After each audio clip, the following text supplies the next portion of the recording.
Prestigious institution ಅಲ್ಲಿ ಓದ್ಕೊಂಡಿದ್ದಾರೆ. IARI ಅಂತ ಹೇಳಿ, ಅಂದ್ರೆ ಇಂಡಿಯನ್ ಅಗ್ರಿಕಲ್ಚರ್ ರಿಸರ್ಚ್ ಇನ್ಸ್ಟಿಟ್ಯೂಟ್. ಅದ್ ಬಂದ್ಬಿಟ್ಟು ಡೆಲ್ಲಿಯಲ್ಲಿ ಇರೋದು. ಅದು top most university agriculture related. So Prabhuji ಅವರು ಅಲ್ಲಿ ಓದ್ಕೊಂಡು ಮತ್ತೆ PhD ಅನ್ನ ಕಂಪ್ಲೀಟ್ ಮಾಡಿ ಈಗ ಅವರು ಪ್ರೊಫೆಸರ್ ಆಗಿದ್ದಾರೆ ಅಗ್ರಿಕಲ್ಚರ್ ಅಲ್ಲಿ. ಮೈಕ್ರೋಬಯಾಲಜಿ ಪ್ರೊಫೆಸರ್ ಆಗಿದ್ದಾರೆ. GKVK ನಾವೆಲ್ಲ ಕೇಳಿರ್ತೀವಿ ಬೆಂಗಳೂರಲ್ಲಿ. ಸೊ ಆ ಒಂದು ಇನ್ಸ್ಟಿಟ್ಯೂಷನ್ ಅಲ್ಲಿ ಪ್ರೊಫೆಸರ್ ಆಗಿದ್ದಾರೆ. ಹಾಗೆ ಭಕ್ತಿಯಲ್ಲಿ ಕೂಡ ಎಷ್ಟೊಂದು ಜನರನ್ನ ಅವರು ಮುನ್ನಡೆಸ್ತಾ ಇದ್ದಾರೆ ಭಕ್ತಿ ಜೀವನದಲ್ಲಿ. ಹಾಗೆ ಎಷ್ಟೊಂದ್ ಜನ ಅವ್ರ ಸ್ಟೂಡೆಂಟ್ಸ್ನೇ ಏನು ಭಕ್ತಿಯಲ್ಲಿ ತಗೊಂಡ್ಬಂದಿದ್ದಾರೆ, ಒಂದು ದೀಕ್ಷೆ ತಗೊಳ್ಳೋಂತ ಭಕ್ತರಾಗಿ ಮಾಡಿದ್ದಾರೆ. ಸೊ ಪ್ರಭುಜಿ ಅವರಿಂದ ನಾವು ಇವತ್ತು ಈ ಒಂದು ಕ್ಲಾಸ್ ಕೇಳ್ತಾ ಇದೀವಿ. ನಮ್ದೆಲ್ಲ ತುಂಬಾನೇ ಒಂದು ಸೌಭಾಗ್ಯ ಅಂತಾನೆ ಹೇಳ್ಬೋದು. ಸೊ ಹರೇ ಕೃಷ್ಣ ಪ್ರಭುಜಿ, ಧನ್ಯವಾದ ಪ್ರಭುಜಿ. ಕಂಟಿನ್ಯೂ ಮಾಡ್ತೀವಿ. ನಮೋ ವಿಷ್ಣುಪಾದಾಯ ಕೃಷ್ಣಪ್ರೇಷ್ಠಾಯ ಭೂತಲೆ ಶ್ರೀಮತೆ ಜಯಪತಾಕಸ್ವಾಮಿ ಇತಿ ನಾಮಿನಿ.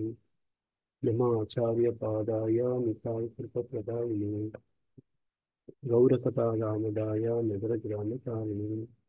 ನಮೋ ವಿಷ್ಣುಪಾದಾಯ ಕೃಷ್ಣಪ್ರೇಷ್ಠಾಯ ಭೂತಲೆ ಶ್ರೀಮತೆ ಭಕ್ತಿವೇದಾಂತ ಸ್ವಾಮಿ ಇತಿ ನಾಮಿನಿ.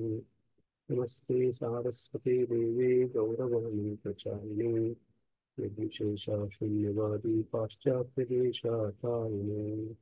ಹೇ ಶ್ರೀಕೃಷ್ಣ ಚೈತನ್ಯ ಪ್ರಭು ನಿತ್ಯಾನಂದ ಶ್ರೀ ಅದ್ವೈತ ಗದಾಧರ ಶ್ರೀವಾಸಾದಿ ಗೌರ ಭಕ್ತವೃಂದ. ಹರೇ ಕೃಷ್ಣ ಕೃಷ್ಣ ಕೃಷ್ಣ ಹರೇ ಹರೇ, ಹರೇ ರಾಮ ರಾಮ ರಾಮ ಹರೇ ಹರೇ. ಓಂ ಅಜ್ಞಾನತಿಮಿರಾಂಧಸ್ಯ ಜ್ಞಾನಾಂಜನಶಲಾಕಯಾ ಚಕ್ಷುರುನ್ಮಿಲಿತಂ ಯೇನ ತಸ್ಮೈ ಶ್ರೀಗುರವೇ ನಮಃ. ಮೂಕಂ ಕರೋತಿ ವಾಚಾಲಿಂ ಪಂಗುಂ ಲಂಘಯತೆ ಗಿರಿಂ ಯತ್ಕೃಪಾತಮಹಂ ವಂದೇ ಶ್ರೀಗುರುಂ ದೀನತಾರಿಣಂ ಪರಮಾನಂದಮಾಧವಂ.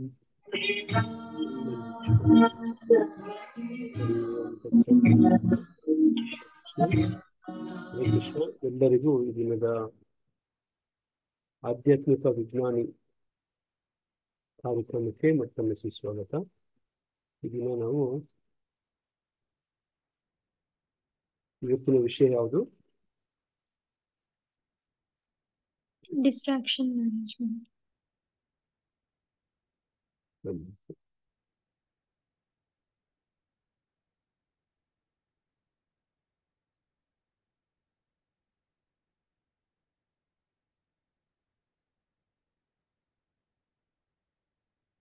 ಇದನ್ನ ಮ್ಯಾನೇಜಿಂಗ್ ದ ಡಿಸ್ಟ್ರಾಕ್ಷನ್ ಅಂತ ಹೇಳಿ ಇಂಗ್ಲಿಷಲ್ಲಿ ನೋಡಿ. ಇದನ್ನ ಹಿಂದೆ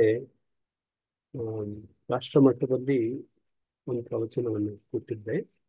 ಅದನ್ನೇ ಇವತ್ತಿಲ್ಲಿ ಹಂಚ್ಕೊಳ್ಳೋ ಒಂದು ಪ್ರಯತ್ನ ಮಾಡ್ತಿದ್ದೀನಿ. ಸ್ಕ್ರೀನ್ ಕಾಣ್ತಿದ್ಯಾ ಮಾತಾಜಿ? ಇದನ್ನ ದೊಡ್ಡದು ಮಾಡಿದ್ರೆ ಒಂದು ಸಮಸ್ಯೆ ಆಗುತ್ತೆ, ಅದಕ್ಕೋಸ್ಕರ ಹಿಂಗೆ ಮಾಡ್ತೀನಿ. ಸೈಡ್ ಶೋ ಹೋದ್ರೆ ಅದು ಸರಿ ಪ್ರಾಬ್ಲಮ್ ಆಗ್ತಾ ಇದೆ. ಕಾಣ್ತಿದಲ್ವಾ? ಹೀಗೆ ಇದು ಬಹಳ ಮುಖ್ಯವಾದಂತ ಒಂದು ವಿಷಯ, ವಿಚಲನಗಳನ್ನ ನಿರ್ವಹಿಸುವುದು ಅಂತೇಳಿ. ಅಂದ್ರೆ ನಮಗೆ ಬರುವಂತ, ನಾವು ಏನಾದ್ರೂ ಒಂದು ಪ್ರಯತ್ನ ಮಾಡಕ್ ಹೋದಾಗ ನಮಗೆ ಬರುವಂತ ಅಡ್ಡಿ ಆತಂಕ, ನಾವು ಏನ್ ಮಾಡೋಕ್ಕಾದ್ರೂ ಸರಿ. ನೋಡಿ ಇಲ್ಲಿ ನೀವು ಚಿತ್ರದಂಗಲ್ಲಿ ಕಾಣ್ತಿರುವಂಥದ್ದು, ಒಂದು ಓದ್ತೀರಿ, ಬರೀತೀರಿ, ಒಂದು ಅಡ್ಗೆ ಮಾಡ್ತೀರಿ, ಒಂದು ಗಾಡಿ ಓಡಿಸ್ತೀರಿ. ನೋಡಿ, ಭೌತಿಕವಾಗ್ಬೋದು, ಆಧ್ಯಾತ್ಮಿಕ ಆಗ್ಬೋದು, ಏನ್ ಮಾಡಕ್ ಹೋದ್ರೂ ಕೂಡ ನಮ್ಗೆ ಈ ವಿಚಲನಗಳು ಬರ್ತವೆ. ವಿಚಲನಗಳು ಅಂದ್ರೆ ಇಂಗ್ಲಿಷ್ ಡಿಸ್ಟ್ರಾಕ್ಷನ್ಸ್, ಅಡಚಣೆಗಳು. ನೋಡಿ ಹಿಂಗೆ ಇದು ಬರುವಂತದ್ದೇ. ಈ ರೀತಿ ವಿಚಲನಗಳನ್ನ, ಡಿಸ್ಟ್ರಾಕ್ಷನ್ಸ್ ನ ಇಟ್ಕೊಂಡು ನಾವು ಬದುಕಲ್ಲಿ ಮುಂದುವರಿಯೋದಕ್ಕೆ ಆಗೋದಿಲ್ಲ. ನಾವು ಏನೇ ಒಂದು ಸಾಧನೆ ಮಾಡಬೇಕು ಅಂತಂದ್ರೇನು ಕೂಡ ನಮಗೆ ಈ ವಿಚಲನಗಳು, ಡಿಸ್ಟ್ರಾಕ್ಷನ್ಸ್ ಇರಬಾರ್ದು. ನೋಡಿ ಅದು ಹೇಗೆ ಅನ್ನುವಂಥದ್ದನ್ನ ಇವತ್ತು ಆಧ್ಯಾತ್ಮಿಕ ವಿಜ್ಞಾನಿ, ಸ್ಪಿರಿಚುವಲ್ ಸೈಂಟಿಸ್ಟ್ ಈ ಒಂದು ಕ್ಲಾಸ್ ಅಲ್ಲಿ ತಿಳ್ಕೊಳ್ಳುವಂತ ಪ್ರಯತ್ನ ಮಾಡೋಣ. ವಿಚಲನಗಳು ಅಂದ್ರೆ ಏನು, ಡಿಸ್ಟ್ರಾಕ್ಷನ್ಸ್ ಅಂದ್ರೆ ಏನಂದ್ರೆ, ಯಾರನ್ನಾದ್ರೂ ಬೇರೆ ಯಾವ್ದಾದ್ರನ್ನಾದ್ರೂ ಒಂದು ಕೇಂದ್ರೀಕರಿಸಿ ಏನಾದ್ರೂ ಒಂದು ನಾವು ಮಾಡಕ್ಕೆ ಒಂದು ಪ್ರಯತ್ನ ಮಾಡ್ತಾ ಇದ್ರೆ ಆ ನಮ್ಮ ಗಮನವನ್ನ ನೋಡಿ ಬೇರೆಡೆಗೆ ಸೆಳೆದ್ ಬಿಡೋದು. ನೋಡಿ, ಒಂದು ಕೇಂದ್ರೀಕೃತವಾಗಿ ಮಾಡುವಂತ ಒಂದು ಕೆಲಸವನ್ನ ಮಾಡಕ್ ಆಗದೆ ಇರೋದನ್ನ ವಿಚಲನ ಅಂತ ಹೇಳಿ. ನೋಡಿ, ನೀವು ಗಾಡಿ ಓಡಿಸ್ತಿರ್ತೀರಿ, ನೋಡಿ ಆ ಕಡೆಗೆ ಈ ಕಡೆ ನೋಡದೆ ಸರಿಯಾಗಿ ಗಮನ ಕೊಟ್ಟು ಗಾಡಿ ಓಡಿಸ್ಬೇಕಾಗತ್ತೆ. ನೋಡಿ, ಆ ಕಡೆಗೆ ಈ ಕಡೆಗೆ ಏನಾದ್ರೂ ಡಿಸ್ಟ್ರಾಕ್ಷನ್ಸ್ ಆಯ್ತು, ನೋಡಿ ಮುಂದೆ ದೊಡ್ಡ ಅಪಘಾತ ಆಪತ್ತಾಗೋ ಸಾಧ್ಯತೆ ಇರುತ್ತೆ. ನೋಡಿ ಹಿಂಗೆ ಅಕ- ಈ ಈ ಇದಕ್ಕೆ ವಿಶೇಷವಾಗಿ ಮನಸ್ಸಿಗೆ ಇದು ಬಹಳಷ್ಟು ಪ್ರಭಾವವನ್ನು ಬೀರುವಂಥದ್ದು. ನಾವು ಈ ಚಿತ್ರದಲ್ಲಿ ತಾವು ಕಾಣ್ತಿರೋಂಗೆ ಇಲ್ಲಿರುವಂತ ಎಲ್ಲ ಭೌತಿಕ ವಸ್ತುಗಳು, ನೋಡಿ ನಮ್ಮ ಇಂದ್ರಿಯಗಳು ಭೌತಿಕ ವಸ್ತುಗಳ ಕಡೆಗೆ ಆಕರ್ಷಿತರಾಗ್ತವೆ. ನಮ್ಮ 5 ಪಂಚೇಂದ್ರಿಯಗಳು, ಯಾರಾದ್ರೂ ಹೇಳ್ತೀರಾ? 5 ಪಂಚೇಂದ್ರಿಯಗಳು ಯಾವ ಯಾವ ಇಂದ್ರಿಯಗಳು ಯಾವ ಯಾವ್ದ ಕಡೆಗೆ ಆಕರ್ಷಿತ ಆಗ್ತವೆ, ವಿಚಲಿತ ಆಗ್ತವೆ ಅಂತ ಯಾರಾದ್ರೂ ಹೇಳ್ತೀರಾ? ಕಣ್ಣು, ಕಣ್ಣು ಕಣ್ಣು ನೋಡಿದ್ದೆಲ್ಲ ಬೇಕನ್ನುತ್ತೆ ಪ್ರಭು. ನೋಟ, ಕಣ್ಣಿಗೆ ನೋಟ, ನೋಡಿ ಕಿವಿಗೆ ಶಬ್ದ, ನಾಲಿಗೆಗೆ ರುಚಿ, ನೋಡಿ ಮೂಗಿಗೆ ವಾಸನೆ ಚರ್ಮಕ್ಕೆ, ಪ್ರಭುಜಿ. ಮೂಗಿಗೆ ವಾಸನೆ, ಹೀಗೆ ಆಕರ್ಷಿಸ್ತವೆ. ಅದನ್ನೇ ನೀವು ಈ ಚಿತ್ರದಲ್ಲಿ ಕಾಣ್ತಿದ್ದೀರಿ. ಹೇಗೆ ಒಂದು ಆಯಸ್ಕಾಂತ, ಒಂದು ಮ್ಯಾಗ್ನೆಟ್ ನೋಡಿ ಹೆಂಗೆ ಅಟ್ರಾಕ್ಟ್ ಮಾಡುತ್ತೋ, ಅದೇ ತರನೇ ಇಡೀ ಭೌತಿಕ ಜಗತ್ತಲ್ಲಿ ಇರುವಂತ ನೋಡಿ ಎಲ್ಲವೂ ಒಂದಕ್ಕೊಂದು ಆಕರ್ಷಣೆಗಳಾಗ್ತವೆ. ನೋಡಿ ಅವುಗಳಲ್ಲಿ ಬಾಂಡಿಂಗ್ ಆಗತ್ತೆ. ನೋಡಿ ಇಲ್ಲಿ ನೀವು ಇಲ್ಲಿ ಚಿತ್ರದಲ್ಲಿ ಕಾಣ್ತಿದ್ದೀರಿ. ನೋಡಿ ಹಿಂಗೆ ನಾವು ವಿಚಲಿತ ಆಗುವಂಥದ್ದು ಮೂಲ ನಮ್ಮ ದೃಷ್ಟಿಕೋನ ಯಾವುದ್ರ ಮೇಲೆ ನಾವು ಗುರಿ ಗಮನವನ್ನು ಇಟ್ಟಿದೀವೋ ಅದರಿಂದ ಬೇರೆ ಕಡೆ ಸೆಳೆಯಂತ ಒಂದು ಪ್ರಯತ್ನಗಳು ಈ ಜಗತ್ತಲ್ಲಿ ಆಗ್ತಾನೇ ಇರ್ತವೆ. ನೋಡಿ ಇದು ವಿಚಾರ. ನೋಡಿ ಹಂಗಿದ್ರೆ ಶ್ರೀಮದ್ ಭಾಗವತದ 11ನೇ ಸ್ಕಂದದ 8ನೇ ಅಧ್ಯಾಯದ 7ನೇ ಶ್ಲೋಕದಲ್ಲಿ ಇದೊಂದು ಒಳ್ಳೆ ಉದಾಹರಣೆಯನ್ನ ಕೊಡ್ತಾರೆ. ನೋಡಿ, ಇಲ್ಲಿ ಒಂದು ಮಹಾಬಲಿಷ್ಠವಾದಂತ ಒಂದು ಪ್ರಾಣಿಯನ್ನ ನೀವು ಕಾಣ್ತಿದ್ದೀರಿ. ಯಾವ ಪ್ರಾಣಿ ಇದು? ಮಹಾಬಲಿಷ್ಠವಾದಂತ ಪ್ರಾಣಿ, ಆನೆ ಪ್ರಭುಜಿ. ಆನೆ ಕಾಣ್ತಾ ಇದ್ದೀರಿ. ನೋಡಿ, ಆನೆಯನ್ನ ನೀವು ಕಲ್ಪನೆ ಕೂಡ ಮಾಡ್ಕೊಳಕ್ಕಾಗಲ್ಲ. ಅದನ್ನ ಹಿಡಿಯೋದು, ಅದನ್ನ ಪಳಗಿಸೋದು, ನೋಡಿ ಅದನ್ನ ನಮಗ್ ಬೇಕಾದಂತ ಕೆಲ್ಸದ ಮಾಡ್ಕೊಳ್ಳೋಂತ ಒಂದು ಪ್ರಯತ್ನ ಮಾಡೋದು, ಇದೆಲ್ಲ ಅಷ್ಟು ಸುಲಭ ಅಲ್ಲ ಇದು. ನೋಡಿ ಹಿಂದಿನ ಕಾಲದಲ್ಲಿ ನೋಡಿ ಈ ಆನೆಗಳ ಒಂದು ಪಡೆಯನ್ನೇ ಇಟ್ಕೋತಾ ಇದ್ರು. ಹಿಂದಿನ ಕಾಲದಲ್ಲಿ ಕ್ರೇನ್ಗಳೆಲ್ಲ ಇರ್ಲಿಲ್ಲ, ನೋಡಿ ಲಾರಿಗಳೆಲ್ಲ ಇರ್ಲಿಲ್ಲ, ಟ್ರ್ಯಾಕ್ಟರ್ಗಳೆಲ್ಲ ಇರ್ಲಿಲ್ಲ. ನೋಡಿ ಇವತ್ತೇನು ಆ ಕೆಲಸಗಳೆಲ್ಲ ಆಗ್ತಾ ಇದೆಯೋ ಅವೆಲ್ಲ ಆನೆಗಳಿಂದ ಮಾಡಿಸ್ತಾ ಇದ್ವಿ. ನೋಡಿ ಯುದ್ಧಕ್ಕೆ ಆನೆಗಳ ಪಡೆಯನ್ನ ಇಟ್ಕೊಂಡು ಹೋಗ್ತಿದ್ರು, ಗಜಪಡೆ ಅಂತ. ನೋಡಿ ಅದನ್ನ ಹಿಡ್ಕೊಂಡು ಪಳಗಿಸೋದು ಅಷ್ಟು ಸುಲಭ ಅಲ್ಲ. ನೋಡಿ ಆ ಆನೆಯನ್ನ ಹಿಡಿಬೇಕು ಅಂತಂದ್ರೆ ಏನು ತಂತ್ರವನ್ನ ಮಾಡ್ತಾರೆ? ಒಂದು ಹೆಣ್ಣು ಆನೆಯನ್ನ ನೋಡಿ ಅದಕ್ಕೆ ಸ್ಪರ್ಶಕ್ಕೆ ನೋಡಿ ಅದಕ್ಕೆ ಕರ್ಕೊಂಡು ಬರ್ತಾರೆ. ನೋಡಿ ಹೆಂಗೆ ಆ ಆನೆಯನ್ನ ಬಿಡ್ತಾರೆ ಅಂದ್ರೆ, ಅದು ಈ ಗಂಡಾನೆ ಸಲಗ ನೀವೇ ನೋಡ್ತಿದ್ರೆ ಅದು ಸ್ಪರ್ಶಕ್ಕೋಸ್ಕರ ಬರುತ್ತೆ, ಹಂಗೆ ಬಂತ ಕೆಡ್ಡಕ್ಕೆ ತಳ್ಬಿಡುತ್ತೆ, ಒಂದು ಹಳ್ಳಕ್ಕೆ ತಳ್ಬಿಡುತ್ತೆ. ನೋಡಿ ಇದು ಸ್ಪರ್ಶಕ್ಕೆ ಉದಾಹರಣೆ. ಆ ಆನೆಯನ್ನ ನೋಡಿ ಅದು ಡಿಸ್ಟ್ರಾಕ್ಟ್ ಆಗ್ಬಿಡುತ್ತೆ, ವಿಚಲಿತ ಆಗುತ್ತೆ, ನೋಡಿ ಹಳ್ಳಕ್ಕೆ ಬಿದ್ದೋಗುತ್ತೆ. ನೋಡಿ ಅದ್ರ ಬದುಕು ಏನಾಗುತ್ತೆ, ಆಮೇಲೆ ಜೀವನ ಪೂರ್ತಿ ಅದ್ರ ಸೆರೆ ಗುಲಾಮ ಆಗ್ಬಿಡತ್ತೆ ಅದು. ನೋಡಿ ಯಾವ್ದು ಆನೆ ನೋಡಿ ನೋಡಿ ಹಿಡಿಯಕ್ಕೆ ನೋಡಿ ಮಹಾಪರಾಕ್ರಮಿ ಆಗಿರುತ್ತೋ ಅದು ಸೇವಕ ಆಗ್ಬಿಡುತ್ತೆ. ಯಾವ ಮಟ್ಟಕ್ಕೆ ಸೇವಕ ಆಗ್ಬಿಡುತ್ತೆ ಅಂದ್ರೆ, ಒಂದು ಸಣ್ಣ ಸರಪಳಿ ಹಾಕಿ ಕಟ್ಟಾಕಿದ್ರೆ ಅದು ಕಿತ್ಕೊಂಡು ಹೋಗೋದಿಲ್ಲ. ನೋಡಿರ್ತೀರಾ ಆನೆಗಳನ್ನ ಹೆಂಗ್ ಕಟ್ಟಾಕಿರ್ತಾರೆ ನೋಡಿರ್ತೀರಾ? ಸಣ್ಣ ಒಂದು ಸರಪಳಿ ಹಾಕಿ ಕಟ್ಟಾಕಿರ್ತಾರೆ. ಅದಕ್ಕೆ ಏನ್ ಅನ್ಸ್ಬಿಟ್ಟಿರುತ್ತೆ ಅಂದ್ರೆ, ಅಯ್ಯೋ ನನ್ನ ಕೈಯಲ್ಲಿ ಆಗಲ್ಲ. ಆ ರೀತಿ ಅದಕ್ಕೆ ತರಬೇತಿ ಕೊಟ್ಬಿಟ್ಟಿರ್ತಾರೆ, ಟ್ರೈನ್ ಅಪ್. ನೋಡಿ ಹಂಗೆ ಇದು ಚರ್ಮಕ್ಕೆ ಒಂದು ಉದಾಹರಣೆ. ಅದೇ ತರ ಇಲ್ಲಿ ನೀವು ಇನ್ನೊಂದು ಪ್ರಾಣಿ ಕಾಣ್ತಾ ಇದ್ದೀರಿ. ನೋಡಿ ಇದು ಒಂದು ಕೃಷ್ಣ ಮೃಗ, ಜಿಂಕೆ. ಇದು ಕಿವಿಗೆ ಬಹಳ ಆಕರ್ಷಿತ ಆಗುತ್ತೆ. ಶಬ್ದಕ್ಕೆ ಏನಾದ್ರೂ ಒಂದು ಸಂಗೀತ ಮ್ಯೂಸಿಕ್ ಹಾಕ್ಬಿಟ್ರೆ, ಹಿಂಪಾದ ಒಂದು ಸಂಗೀತ ಬರ್ತಾ ಇದ್ರೆ ನೋಡಿ ಅದು ಕೇಳ್ತಾ ಹಂಗೇ ನಿಂತ್ಬಿಡುತ್ತೆ. ನೋಡಿ ಆ ಸಂದರ್ಭದಲ್ಲಿ ಬೇಟೆಗಾರ ಹೋಗಿ ಹಿಡ್ಕೋಬಹುದು, ಅಥವಾ ಆ ಸಂದರ್ಭದಲ್ಲಿ ಬಾಣ ಹೊಡಿಬಹುದು. ನೋಡಿ ಇದು ಕಿವಿಯಿಂದ ನೋಡಿ ತನ್ನ ಪ್ರಾಣವನ್ನೇ ಕಳ್ಕೊಳ್ಳೋ ತರ ಆಗುತ್ತೆ. ನೋಡಿ ಅದೇ ತರನೇ ನೋಡಿ ಇವೆಲ್ಲ ವಿಚಲನಗಳು, ಡಿಸ್ಟ್ರಾಕ್ಷನ್ ಮಾಡ್ಬೇಕು ಅಂತಂದ್ರೆ ನೋಡಿ ಇಲ್ಲಿ 3ನೇ ಚಿತ್ರ ನೀವು ಮೀನನ್ನ ನೋಡ್ತಿದ್ದೀರಿ, ಇಲ್ಲಿ ಗಾಳವನ್ನ ನೋಡ್ತಿದ್ದೀರಿ. ಇದು ನಾಲ್ಗೆಗೆ ಉದಾಹರಣೆ.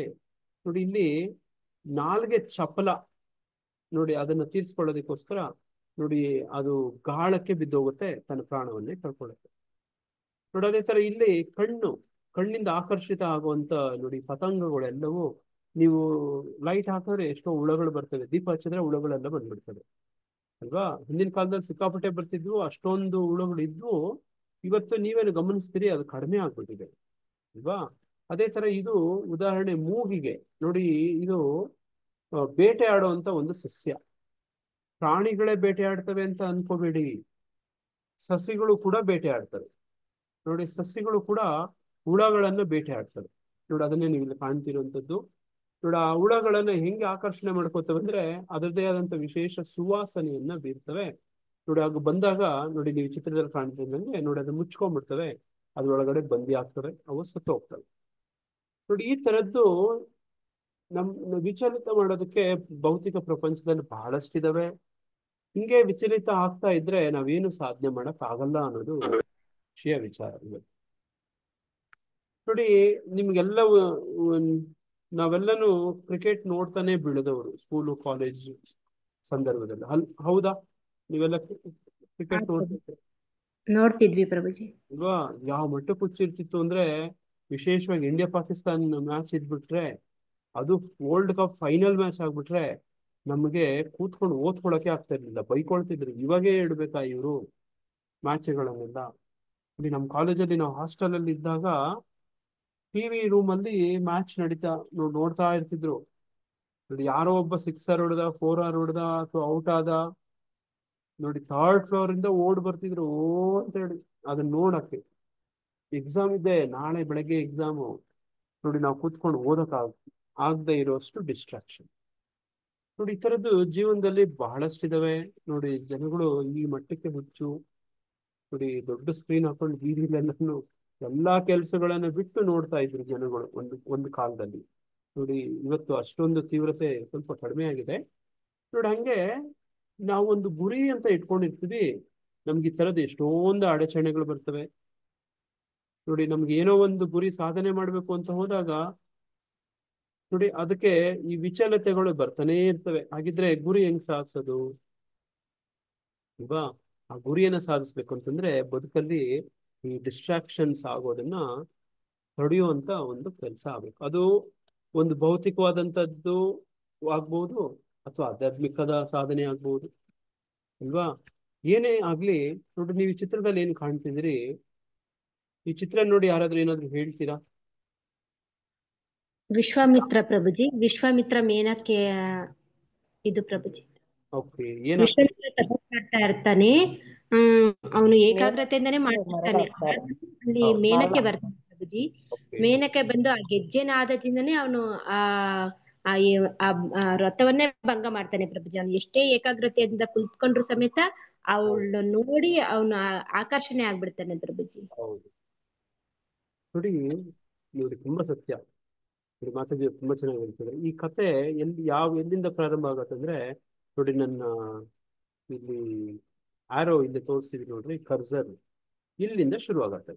ವಿಶ್ವಾಮಿತ್ರ ಹಿಂದೆ ಕೌಶಿಕನಾಗಿರ್ತಾನೆ. ನೋಡಿ ಆ ಕೌಶಿಕನಾಗಿ ರಾಜ್ಯವನ್ನ ಆಳ್ತಿರ್ಬೇಕಾದ್ರೆ ಮಹಾಬಲಿಷ್ಠ ರಾಜ ಒಂದ್ ಸಂದರ್ಭದಲ್ಲಿ ಬೇಟೆಗೆ ಹೋಗ್ತಾನೆ, ಒಂದು ಋಷಿ ಆಶ್ರಮಕ್ಕೆ ಹೋಗ್ತಾನೆ, ವಶಿಷ್ಠ ಮುನಿಗಳ ಆಶ್ರಮಕ್ಕೆ. ಅಲ್ಲಿ ನೋಡ್ತಾನೆ ಒಂದು ವಿಶೇಷವಾದಂತ ಒಂದು ಹಸು ಇದೆ ನೋಡಿ, ನಂದಿನಿ ಹಸು ಇದೆ. ಆ ಹಸು ನೋಡಿ ಈತನ ರಾಜ ಹೋದಾಗ ಆ ರಾಜನಿಗೆ ಬೇಕಾದಂತ ಎಲ್ಲಾ ಉಪಚಾರಗಳನ್ನು ಮಾಡೋದಕ್ಕೆ ಎಲ್ಲ ಕೊಡುತ್ತೆ, ಏನ್ ಬೇಕು ಎಲ್ಲ ಕೊಡ್ತು. ನೋಡಿ ಆತನಿಗೆ ರಾಜ ಅಂದ್ರೆ ಆತನ ಸ್ವಭಾವ ಏನಂದ್ರೆ ಏನೇನು ಉತ್ತಮವಾದಿದೆಯೋ ಅದೆಲ್ಲ ರಾಜಂದಾಗ್ಬೇಕು ಅನ್ನೋದು. ನೋಡಿ ನಿಮ್ಮೂರಲ್ಲಿ ನಿಮ್ಮ ಮನೆಯಲ್ಲಿ ಕೊಪ್ಪರಿಗೆ ಚಿನ್ನ ನಿಧಿ ಸಿಕ್ಕಿದ್ರೆ ಅದು ನಿಮ್ದಾಗತ್ತ ಸರ್ಕಾರದಾಗತ್ತ? ಸರ್ಕಾರಕ್ಕೆ ಸೇರ್ಬೇಕಾಗತ್ತೆ. ನೋಡಿ ಹಂಗೆ ಏನೆಲ್ಲ ಅತ್ಯುತ್ತಮ ಇದೆ ರಾಜನಿಗೆ ಸೇರ್ಬೇಕು ಅನ್ನೋದು ಒಂದು ತತ್ವ. ನೋಡಿ ಈತ ಹಸುವನ್ನ ನೋಡ ಬ್ರಾಹ್ಮಣ ವಶಿಷ್ಠರಿಂದ ಋಷಿಗಳಿಂದ ಕಿತ್ಕೊಳಕ್ಕೆ ಹೋಗ್ತಾರೆ ಬಲಾತ್ಕಾರವಾಗಿ. ನೋಡ ಹಸುಗಳಿಂದ ಸೈನಿಕರು ಬರ್ತಾರೆ. ನೋಡ ಆತನ ಜೊತೆ ಯುದ್ಧ ಆಗತ್ತೆ, ಸೋತೋಗ್ಬಿಡ್ತಾನೆ. ನೋಡ ಆತನಿಗೆ ಅನ್ಸುತ್ತೆ ನಾನು ಇದೇ ತರ ಆಗ್ಬೇಕು ಅಂತ ಆತನಿಗೆ ಆಸೆ ಆಗತ್ತೆ. ನೋಡ ಆ ಕಡೆಗೆ ಗುರಿಯನ್ನ ಇಟ್ಕೋತಾನೆ. ಈಗ ಅದಕ್ಕೆ ಬೇಕಾದಂತ ತಪಸ್ಸನ್ನ ನೋಡಿ ಪ್ರಯತ್ನ ಮಾಡಕ್ ಶುರು ಮಾಡ್ತಾನೆ. ಈ ತಪಸ್ಸು ಮಾಡಕ್ ಹೋದ್ರೆ ನೋಡಿ ದೇವೇಂದ್ರನಿಗೆ ಭಯ. ನೋಡಿ ಈತ ನೋಡಿ ಚಿತ್ರದಲ್ಲಿ ಕಾಣ್ತಿರೋಂಗೆ ಮೇನಕೆಯನ್ನು ಕಳಿಸ್ತಾನೆ. ನೋಡಿ ಮೇನಕೆ ಕಾಲಿನ ಗೆಜ್ಜಳ ಸಪ್ಪಳಕ್ಕೆ ಆತ ಡಿಸ್ಟ್ರಾಕ್ಷನ್ ಆಗ್ಬಿಡ್ತಾನೆ, ವಿಚಲಿತನ ಆಗ್ಬಿಡ್ತಾನೆ. ಇಷ್ಟೇ, ಕಾಲ್ಗೆಜ್ಜೆ ಕೈಗೆಜ್ಜೆ, ಜಣ ಜಣ ಜಣ, ಡಿಸ್ಟ್ರಾಕ್ಷನ್. ನೋಡಿ ಅವನ ಆಸೆ ಏನಂತ ಇಟ್ಕೊಂಡಿದ್ದ, ನಾನು ಒಬ್ಬ ಬ್ರಹ್ಮ ಋಷಿ ಆಗ್ಬೇಕು ಅನ್ಕೊಂಡಿದ್ದ. ನೋಡಿ ನಾನು ಒಬ್ಬ ನೋಡಿ ವಶಿಷ್ಠರ ತರ ಆಗ್ಬೇಕು ಅನ್ಕೊಂಡ, ಪ್ರಯತ್ನ ಮಾಡಕ್ ಹೋದ, ಡಿಸ್ಟ್ರಾಕ್ಷನ್ ಮಾಡಕ್ಕೆ ನೋಡಿ ಈ ಮೇನಕೆಯನ್ನು ಕಳಿಸ್ಕೊಡ್ತಾನೆ. ಡಿಸ್ಟ್ರಾಕ್ಷನ್ ಆಗೋಗ್ಬಿಡ್ತಾನೆ. ನೋಡಿ ಹಂಗ್ ಡಿಸ್ಟ್ರಾಕ್ಷನ್ ಆದಾಗ ಅದ್ರ ಮುಂದಿನ ಫಲ ಏನಾಗತ್ತಂದ್ರೆ, ನೋಡಿ ಚಿತ್ರದಲ್ಲಿ ನಿಮ್ಗೆ ರಾಜ ರವಿವರ್ಮ ಬರೆದಿರುವಂತ ಬಹಳ ಪ್ರಸಿದ್ಧವಾದ ಒಂದು ಚಿತ್ರ ನೋಡಿ, ಶಕುಂತಲ ನೋಡಿ, ಹೆಣ್ಣು ಮಗು ನೋಡಿ, ಆಕೆ ನೋಡಿ ಈತನಿಗೆ ಆವಾಗ ಅರಿವಾಗತ್ತೆ, ಓ ನಾನು ಏನ್ ಗುರಿ ಇಟ್ಕೊಂಡಿದ್ದೆ, ಏನ್ ಮಾಡ್ತಿದ್ದೆ, ಈಕೆ ಬಂದು ನನ್ನ ಬದುಕಲ್ಲಿ ಏನ್ ಮಾಡ್ತು, ಡಿಸ್ಟ್ರಾಕ್ಷನ್ ಆಗೋಯ್ತು ಅಂತ ಹೇಳಿ ನೋಡಿ ವಿಚಲಿತ ಆಗ್ಬಿಟ್ಟೆ, ಈಗ ನನ್ನ ಗುರಿ ಸಾಧನೆ ತಪ್ಪೋಯ್ತು ಅಂತ ಈಗ ಆತನ ತಿಳುವಳಿಕೆ ಆಗತ್ತೆ.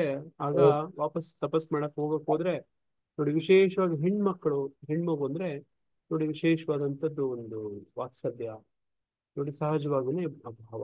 ನೋಡಿ ಆಕೆ ಆ ಮಗುವನ್ನ ತೋರಿಸ್ತಾ ಬಿಟ್ಟು ಹೋಗ್ಬೇಡಿ ಅಂತ ಹೇಳೋಂತ ಒಂದು ಚಿತ್ರ. ನೋಡಿ ಆತ ಇರೋದಿಲ್ಲ. ನೋಡಿ ಆತನಿಗೆ ಅರಿವಾಗತ್ತೆ, ನಾನು ಮೋಸ ಹೋದೆ ಅಂತೇಳಿ ಆತನ್ ಮತ್ತೆ ವಾಪಸ್ ವ್ರತ ಮಾಡಕ್ಕೆ ಬರ್ತಾನೆ. ವ್ರತ ಮಾಡಿ ಒಳ್ಳೆ ಸಿದ್ಧಿಗಳನ್ನ ಪಡ್ಕೊಳ್ತಾನೆ. ಸಿದ್ಧಿಗಳೆಲ್ಲ ಪಡ್ಕೊಂಡು ಎಂತ ದೊಡ್ಡ ತಪಸ್ವಿ ಆಗ್ತಾನೆ ಅಂತಂದ್ರೆ, ನೀವು ಈ ಚಿತ್ರದಲ್ಲಿ ಕಾಣ್ತಿರೋಂಗೆ ಗರ್ವಿಷ್ಠನಾಗ್ಬಿಡ್ತಾನೆ. ಎಲ್ಲ ತಪಸ್ಸುಗಳನ್ನ ಸಿದ್ಧಿಗಳನ್ನ ಪಡ್ಕೊಂಡಿರ್ತಾನೆ. ಯಾವ ಮಟ್ಟಕ್ಕೆ ಅಂದ್ರೆ ನೋಡಿ, ಈ ಇಕ್ಷ್ವಾಕು ವಂಶದ ರಾಜ ತ್ರಿಶಂಕು ನೋಡಿ, ಈ ರಾಜರುಗಳೆಲ್ಲ ಈತನ ಶಿಷ್ಯರುಗಳಾಗ್ತಾರೆ. ನೋಡಿ ಆ ತ್ರಿಶಂಕುವನ್ನ ಸ್ವರ್ಗಕ್ಕೆ ಕಳಿಸುವಂತ ನೋಡಿ, ಅದು ಈ ಸಶರೀರವಾಗಿ ಆತನ ಅರ್ಹನೋ ಅನರ್ಹನೋ ಲೆಕ್ಕನೆ ಇಟ್ಕೊಳ್ಳದೆ ಸ್ವರ್ಗ ಕಳಿಸೋ ಪ್ರಯತ್ನ ಮಾಡ್ತಾನೆ. ನೋಡಿ ಅಲ್ಲಿ ಸೇರ್ಸ್ಕೋತಾರ ಸ್ವರ್ಗದಲ್ಲಿ ಅನರ್ಹರನ್ನ. ನಾವೇ ಈತನೇನೋ ಕಳಿಸ್ಬೇಕು ಅಂತ ಕಳಿಸ್ತಾನೆ, ಆತನ ಶಕ್ತಿ, ಆತನ ತಪಸ್ಸಿನ ಶಕ್ತಿಯಿಂದ ಕಳಿಸ್ತಾನೆ. ಅಲ್ಲಿ ಸೇರಿಸ್ಕೊಳಕ್ ಅರ್ಹ ಅಲ್ಲ ಅಲ್ವಾ, ಅದಕ್ಕೆ ನೋಡಿ ಒದ್ಬಿಡ್ತಾರೆ, ಓಡಿಸ್ಬಿಡ್ತಾರೆ. ನೋಡಿ ಅಲ್ಲಿಂದ ಮೇಲಕ್ಕೆ ತಲೆ ಕೆಳಗಾಗಿ ಹಿಂಗೇ ಬೀಳ್ತಿರ್ತಾನೆ. ನೀವು ಭಗವದ್ಗೀತೆಯಲ್ಲಿ ಕೇಳಿದಿರಲ್ವಾ, ಕ್ಷೀಣೆ ಪುಣ್ಯೆ ಮರ್ತ್ಯ ಲೋಕಂ ವಿಹಂತಿ. ನೋಡಿ ಮರ್ತ್ಯ ಲೋಕಂ ವಿಹಂತಿ, ನೋಡಿ ಇಲ್ಲಿ ಮರ್ತ್ಯ ಲೋಕಕ್ಕೆ ಭೂಲೋಕಕ್ಕೆ ವಾಪಸ್ ಬೀಳ್ತಾ ಇದ್ದಾನೆ. ಆತ ಗುರುಗಳೇ ಕಾಪಾಡಿ ಅಂತಾನೆ. ನೋಡಿ ಈತನ ಎಲ್ಲ ತಪಸ್ಸಿನ ಶಕ್ತಿಯಿಂದ ತ್ರಿಶಂಕು ಸ್ವರ್ಗವನ್ನು ಅಲ್ಲೇ ಮಾಡ್ಬಿಡ್ತಾನೆ. ಈಗ ಆತನ ತಪಸ್ಶಕ್ತಿ ಎಲ್ಲ ಏನಾಯ್ತು, ಯಾರಾದ್ರೂ ಹೇಳ್ತೀರಾ? ಅಂದ್ರೆ ತಪಸ್ಶಕ್ತಿ ಅವ್ರು ಹೋಗಕ್ಕಾಗಲ್ಲ ಪ್ರಭುಜಿ, ತಲೆ ಕೆಳಗಾಗಿ ಇದಾಗುತ್ತೆ ಪ್ರಭು. ಏನಾಯ್ತು, ತಪಸ್ಸಿನ ಎಲ್ಲ ಶಕ್ತಿ ಹಾಳಾಯ್ತು ಪ್ರಭುಜಿ. ಕುಂದಾಗಿದೆ ಪ್ರಭು, ಎಲ್ಲ ಕುಂದೋಯ್ತು. ಖರ್ಚಾಗೋಯ್ತು, ತಪಸ್ಸಿನ ಶಕ್ತಿ ಎಲ್ಲ ಖರ್ಚಾಗೋಯ್ತು. ನೋಡಿ ಆತನನ್ನ ತ್ರಿಶಂಕು ಸ್ವರ್ಗ ಮಾಡಿ ಅಲ್ಲಿ ಇಟ್ಟಿದ್ದಾನೆ. ಇವತ್ತು ಕೂಡ ನಕ್ಷತ್ರಗಳಲ್ಲಿ ತ್ರಿಶಂಕು ತೋರಿಸ್ತಾರೆ ನಿಮಗೆ, ಬೇಕಿದ್ರೆ ನೋಡಿ. ನೋಡಿ ನಕ್ಷತ್ರಗಳಲ್ಲಿ ತ್ರಿಶಂಕು ಕೂಡ ಒಂದು ಆಕಾಶದಲ್ಲಿ ಕಾಣುತ್ತೆ. ನೋಡಿ ಹಿಂಗೆ ಖರ್ಚಾಗೋಯ್ತು, ಮತ್ತೆ ವಿಚಲಿತನ ಆಗೋದ. ಒಂದ್ಸತಿ ನೋಡಿ ಮೇನಿಕೆಯಿಂದ, ಇನ್ನೊಂದ್ಸತಿ ನೋಡಿ ಈ ತರ ತ್ರಿಶಂಕು. ನೋಡಿ ಈಗ ಮತ್ತೆ ತಪಸ್ ಮಾಡ್ತಾನೆ, ಮರಳಿ ಯತ್ನವ ಮಾಡು ಅಂತ. ಈ ಸತಿ ವಿಚಲಿತ ಆಗೋದು. ನೋಡಿ ಯಾವ ಮಟ್ಟಕ್ಕೆ ಸಾಧನೆ ಮಾಡ್ತಾನೆ, ಯಾವ ಮಟ್ಟಕ್ಕೆ ಅಂದ್ರೆ ನೋಡಿ ಗಾಯತ್ರಿ ಮಂತ್ರ ಏನು ಬ್ರಾಹ್ಮಣರು ಜಪಿಸ್ತಾರಲ್ವಾ, ಓಂ ಭೂರ್ಭುವ ಸ್ವ, ನೋಡಿ ಇದು ನಾವು ಹೇಳ್ಬಾರ್ದು, ಅದಕ್ಕೆ ನಾವು ಹೇಳ್ತಾ ಇಲ್ಲ. ನೋಡಿ ಇದನ್ನ ಬರ್ದದ್ದೇ ವಿಶ್ವಾಮಿ. ನೋಡಿ ಆ ಗಾಯತ್ರಿ ಮಂತ್ರವನ್ನು ಇವತ್ತು ಎಲ್ಲ ಬ್ರಾಹ್ಮಣ ದೀಕ್ಷೆ ತಗೊಂಡವರು ನೋಡಿ ಅದನ್ನ ಜಪಿಸುವಂಥದ್ದು ಗಾಯತ್ರಿ ಮಂತ್ರ. ನೋಡಿ ಹಂಗೆ ಹಲವಾರು ಅಸ್ತ್ರಶಸ್ತ್ರಗಳನ್ನ ಸಂಪಾದನೆ ಮಾಡ್ಕೋತಾನೆ. ಯಾವ ಮಟ್ಟಕ್ಕೆ ಆತ ಶ್ರೇಷ್ಠನಾಗ್ತಾನೆ ಅಂತಂದ್ರೆ, ದೇವೋತ್ತಮ ಪರಮಪುರುಷ ಭಗವಾನ್ ನೋಡಿ ಯಾವಾಗ ರಾಮಾವತಾರದಲ್ಲಿ ಬಂದಾಗ ಆತನ ಶಿಷ್ಯನಾಗ್ತಾನೆ, ಆತನ ಪಾದಗಳ ಸೇವೆ ಮಾಡ್ತಾನೆ. ನೋಡಿ ಆತನು ನೋಡಿ ಎಲ್ಲ ಅಸ್ತ್ರಶಸ್ತ್ರಗಳನ್ನ ಪ್ರಭು ಶ್ರೀರಾಮಚಂದ್ರನಿಗೆ ಧಾರೆ ಏರಿತಾನೆ. ನೋಡಿ ಈ ತರ ಮಹಾತ್ಮನಾಗ್ತಾನೆ. ನೋಡಿ ಈ ಡಿಸ್ಟ್ರಾಕ್ಷನ್ಸ್ ಎಷ್ಟೊಂದು ಹೆಂಗೆ ಹೆಂಗೆ ಹೆಂಗೆ ಹೆಂಗೆ ಆತ ಒಬ್ಬ ಕ್ಷತ್ರಿಯ ರಾಜನಾಗಿದ್ದವನು ನೋಡಿ ಒಬ್ಬ ತಪಸ್ವಿ ಆಗೋಕ್ಕೂ ಪ್ರಯತ್ನ ಮಾಡಿ, ಬ್ರಹ್ಮ ಋಷಿ ಆಗೋ ಪ್ರಯತ್ನ ಪಟ್ಟು ನೋಡಿ ಎಡವಿ ಬಿದ್ದು ಮತ್ತೆ ಎದ್ದು ನೋಡಿ ಮತ್ತೆ ಎದ್ದು ಯಾವ ಮಟ್ಟಕ್ಕೆ ಆಗ್ತಾನೆ ಅಂದ್ರೆ, ಭಗವಂತ ಪ್ರಭು ಶ್ರೀರಾಮಚಂದ್ರ ಆತನ ಸೇವೆ ಮಾಡಬಿಟ್ಟು ಗುರುಗಳಾಗ್ತಾನೆ. ನೋಡಿ ನನಗೆ ಇದು ಬಹಳ ವಿಶೇಷ. ಹಂಗೆ ಈ ಚಿತ್ರದಲ್ಲಿ ಏನು ಕಾಣ್ತಿದ್ದೀರಿ ನೋಡಿ, ಇದು ಈ ಚಿತ್ರದಲ್ಲಿ ಏನ್ ಕಾಣ್ತಿದ್ದೀರಿ ಅಂದ್ರೆ ರಾಮಾಯಣ ಯುದ್ಧ ಸಂದರ್ಭದಲ್ಲಿ ನೋಡಿ ಲಕ್ಷ್ಮಣ ಮೇಘನಾದ ಇಂದ್ರಜಿತುವಿನ ಬಾಣದಿಂದ ಬೀಳ್ತಾನೆ. ಇದಕ್ಕೆ ಏನ್ ಪರಿಹಾರ ಅಂತಂದ್ರೆ ನೋಡಿ ಸಂಜೀವಿನಿಯನ್ನ ತರಬೇಕು. ನೋಡಿ ಅದಕ್ಕೆ ಹನುಮಂತನನ್ನ ಕಳಿಸ್ಕೊಡ್ತಾರೆ. ಈಗ ಆ ಒಂದು ಗುರಿ ಇಟ್ಕೊಂಡು ಹೋಗ್ತಾ ಇರ್ತಾನೆ. ಆ ಹನುಮಂತನ್ಗೆ ಹಲವಾರು ಅಡಚಣೆಗಳು ಬರ್ತವೆ. ನೋಡಿ ಎಷ್ಟೊಂದು ಅಡಚಣೆಗಳು ಅಂದ್ರೆ ನೋಡಿ ಅಲ್ಲಿ ಹಿಮಾಲಯಕ್ಕೆ ಹೋಗ್ತಾನೆ. ಹಿಮಾಲಯದಲ್ಲಿ ಒಂದು ಸರೋವರದಲ್ಲಿ ನೋಡಿ ಸ್ನಾನ ಮಾಡ್ತಾ ಇರ್ತಾನೆ. ನೋಡಿ ಆ ಸ್ನಾನ ಮಾಡ್ತಿದ್ದಾಗ ಪರ್ವತ ಸಂಜೀವಿನಿ ತಗೊಂಬರಕ್ ಹೋದಾಗ ಇವೆಲ್ಲ ವಿಚಲಿತಗಳು ಅಡ್ಡ ಬರುತ್ತೆ. ನೋಡಿ ಭಕ್ತನಾದ ನಮ್ಮಂತ ವಿಚಲಿತನಾಗದೇ ಇರೋದಕ್ಕೆ ಒಂದು ಉದಾಹರಣೆ. ಯಾವ ಸಂದರ್ಭದಲ್ಲೂ ವಿಚಲಿತ ಆಗುತ್ತೆ. ನೋಡಿ ಒಬ್ಬ ಅಲ್ಲಿ ಹೋದಾಗ ಒಬ್ಬ ಶ್ರೀರಾಮ ಮಂತ್ರ ಹೇಳ್ಕೊಂಡು ಕೂತಿರ್ತಾನೆ ಒಬ್ಬ. ನೋಡಿ ಅವನ ಹೆಸರು ಕಾಲನೇಮಿ ಅಂತ. ನೋಡಿ ಇಲ್ಲಿ ಕಾಲಲ್ಲಿ ತುಡಿತಿದ್ದಾನಲ್ವಾ ಹನುಮಂತ. ಈತನ ಹೆಸರು ಕಾಲನೇಮಿ ಅಂತ ಒಬ್ಬ ರಾಕ್ಷಸ, ಅಸುರ ರಾಕ್ಷಸ. ನೋಡಿ ಅವನು ಸಾಧು ವೇಷ ಹಾಕೊಂಡು ರಾಮ ರಾಮ ರಾಮನಾಮ ಜಪ ಮಾಡ್ತಾನೆ. ಅಲ್ಲಿ ಹೋದ್ರೆ ಆತನಿಗೆ ನೋಡಿ ಹನುಮಂತನ್ ನೋಡಿದಾಗ ಅನ್ಸುತ್ತೆ, ಓ ಯಾರೋ ಭಕ್ತ ಇದ್ದಾನೆ ಇಲ್ಲಿ, ರಾಮ ಭಕ್ತ ಅಂತ ತುಂಬಾ ಸಂತೋಷ ಆಗುತ್ತೆ. ಆತ ಹೇಳ್ತಾನೆ, ಬಾ ನನ್ನ ಜೊತೆನೆ ಇಲ್ಲೇ ಕುತ್ಕೊಂಡು ರಾಮನಾಮ ಜಪ ಮಾಡ್ಕೊಂಡೇ ಕುತ್ಕೊಡೋಣ ನಾವಿಬ್ರು, ಇದು ಒಳ್ಳೆ ಸ್ಥಳ ನೋಡಿ ಅಂತ ಹೇಳಿ ನೋಡಿ ಆತನಿಗೆ ಹೇಳ್ಕೊಡ್ತಾನೆ. ನೋಡಿ ಅದ್ರ ಪಕ್ಕದಲ್ಲಿ ಒಂದು ಸರೋವರ ಇರುತ್ತೆ, ಅಲ್ಲೊಂದು ಮೊಸಳೆ ಇರುತ್ತೆ. ಈ ಜಪ ಮಾಡಕ್ ಮೊದ್ಲು ಹೋಗಿ ಅಲ್ಲಿ ಸ್ನಾನ ಮಾಡ್ಕೊಂಬಾ ಅಂತ ಕಳಿಸ್ತಾನೆ. ನೋಡಿ ಅಲ್ಲಿ ಸ್ನಾನಕ್ಕೆ ಹೋದ್ರೆ ಅಲ್ಲಿ ಒಬ್ಬ ಮೊಸಳೆ ಇರುತ್ತೆ. ಮೊಸಳೆ ಹಿಡ್ಕೊಂಡು ತಿಂದಾಕ್ಬಿಡ್ಲಿ ಅಂತ ಆತನ ಉದ್ದೇಶ. ನೋಡಿ ಡಿಸ್ಟ್ರಾಕ್ಟ್ ಮಾಡ್ಬಿಡ್ಲಿ ಈ ಒಂದು ಪ್ರಯತ್ನದಲ್ಲಿ ಅಂತ. ನೋಡಿ ಅಲ್ಲಿ ಆತ ಸ್ನಾನಕ್ಕೆ ಅಂತ ಹೋದ್ರೆ ಇವರು ಈಗ ಧರ್ಮವನ್ನ ಹೊಡಿತಾ ಇದ್ದಾರೆ. ಸ್ಟ್ಯಾಚ್ಯೂವನ್ನು ಕೂಡ ನಿರ್ಮಾಣ ಮಾಡಿ ಅದನ್ನು ಉದ್ಘಾಟನೆ ಕೂಡ ಮಾಡ್ತಿದ್ದಾರೆ. ಅದು ಅವರ ನೀವು ಮ್ಯೂಟ್ ಆಗಿದ್ದೀರಾ ಪ್ರಭುಜಿ, ದಯವಿಟ್ಟು ಅನ್ಮ್ಯೂಟ್ ಮಾಡಿ.